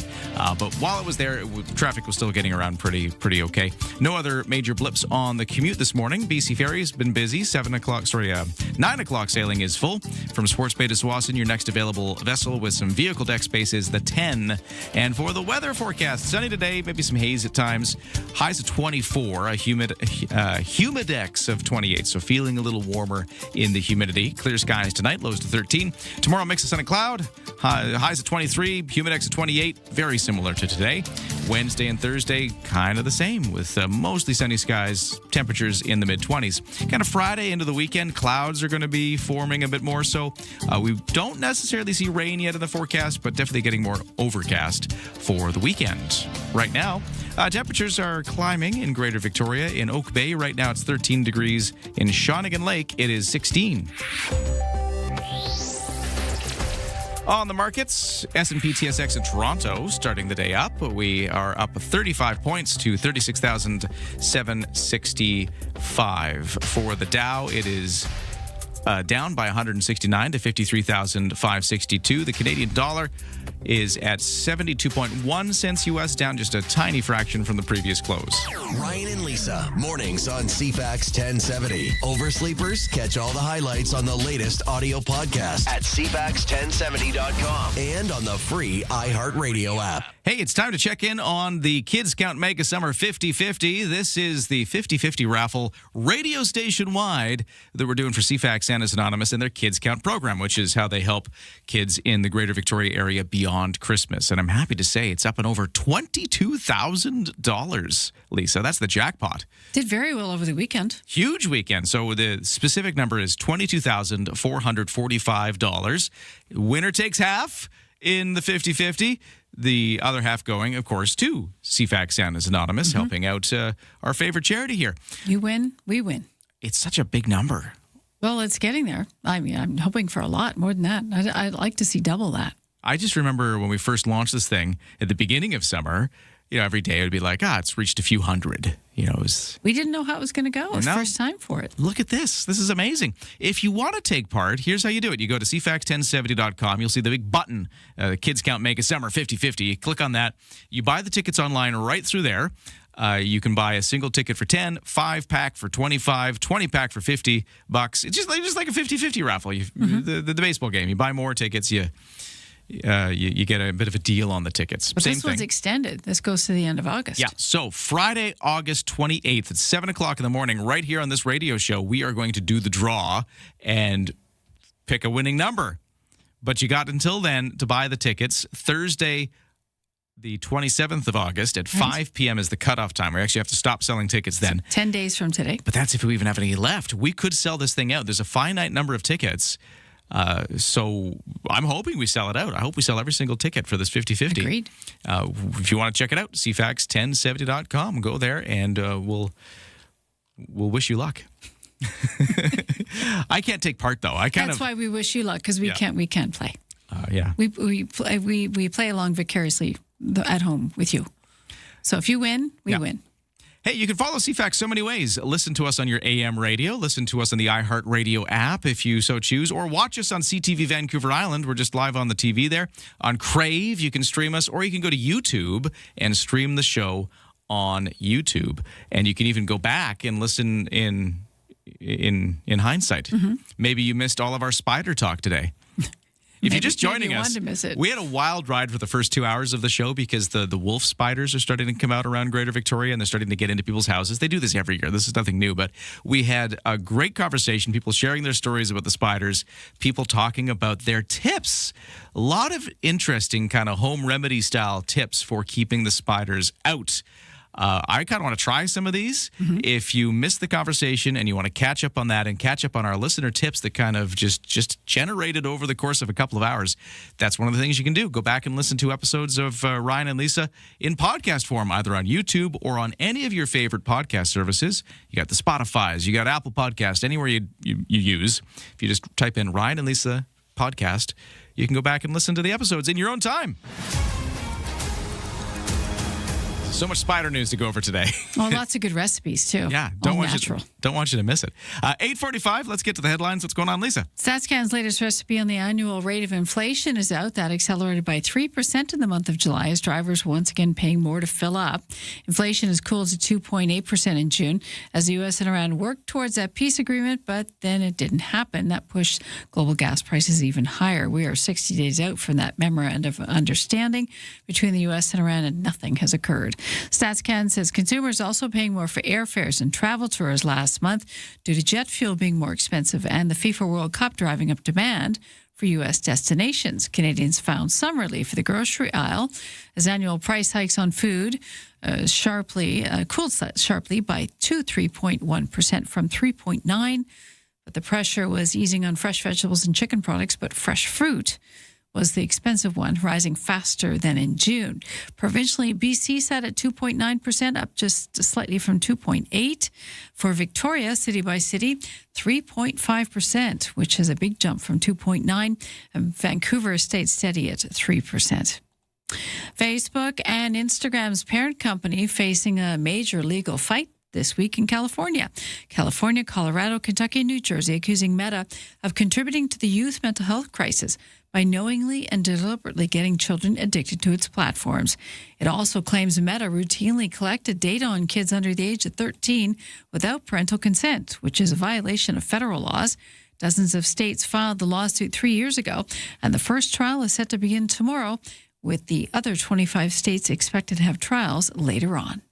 And that is your news to 8:47. Coming up next, we're getting new information about how police responded to the tragedy that unfolded in Tumbler Ridge. An 18-year-old shot and killed 8 people before dying by suicide. We all still have questions ahead of the results of the coroner's inquest, and a subsequent public inquiry remains on the table. But CTV News and a group of media outlets did go to court, obtained hundreds of pages of heavily redacted documents. What did we learn in those documents? We're going to be talking to the CTV reporter working on that story next. CFAX 1070 wants you to roar with the BC Lions. It's Josh and Jade. How does you, 3 friends, and the BC Lions sound? We can make it happen. All you got to do is listen. This week, listen to Josh and Jade afternoons on CFAX 1070 for your chance to win a 4-pack of tickets to this weekend's home game at BC Place. Lions, Riders, and you. Listen for your chance to win. Touchdown, BC Lions! Get details now at CFAX1070.com. What a play!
CFAX Morning Show brought to you by Thrifty Foods. Heading out for a summer road trip? Well, shop at Thrifty Foods. Swipe your Scene Plus card and save up to 15 cents per liter at Shell. See in store for details. On the roads, just that incident on the Pat Bay Highway, which isn't really causing much of a backup, but it is something to watch for, as tow trucks earlier were clearing a broken down vehicle near Island View. As far as I know, it might still be just sort of clearing up, but if you have any updates, you can text me at 71010. It was the only blip on the morning commute. Everything else was looking good. We've had a busy day at BC Ferries. 7 o'clock is full from Swartz Bay to Swanson. 10 o'clock is your next available vessel with vehicle deck space. And in the weather, sunny today, highs of 24, maybe even feeling a bit warmer in the humidity. And right now at the Victoria International Airport, the temperature is 13 degrees.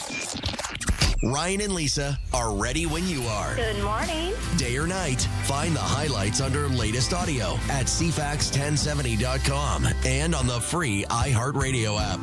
It's been 6 months now since 8 people were shot and killed in the community of Tumbler Ridge. And we're still learning new information about how it all went down, including how police responded to the tragedy.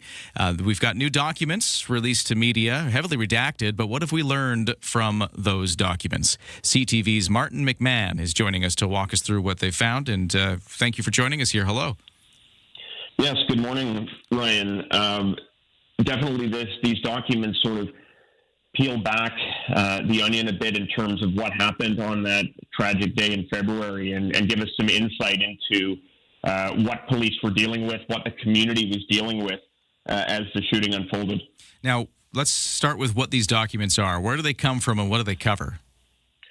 So it's various police documents, including search warrants, information to obtain, investigative summaries. So we sort of get a sense of what investigators are dealing with. But as you mentioned, heavily redacted, and there's lots of reasonable things in there in terms of you would expect in a police document that is going to be released publicly, whether that's removing private information of the various individuals who provided statements, etc.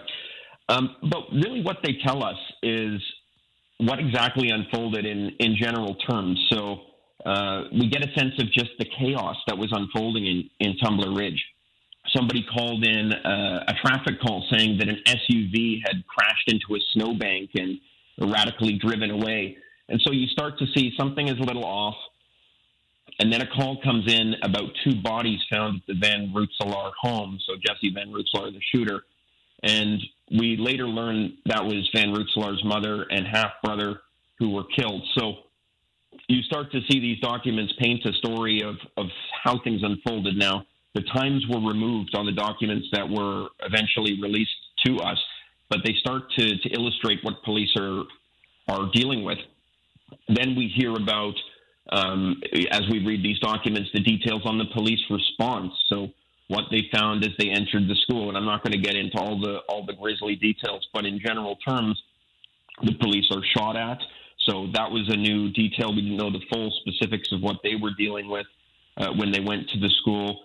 Obviously, the shooter died by suicide. Everyone's aware of that by now. But this sort of paints the picture that there was an exchange of gunfire, or the shooter at least shot at police before the shooter killed herself. So it really does show what police were dealing with and just how chaotic it was. Another element, the confusion from police about the number of shooters, and that was tied into the fact that the shooter was transgender and had changed name or gone by different names at different parts of that process. And so that fact had actually, police were getting reports in about X person being a suspect or Y person being a suspect, but it ended up being the same person ultimately.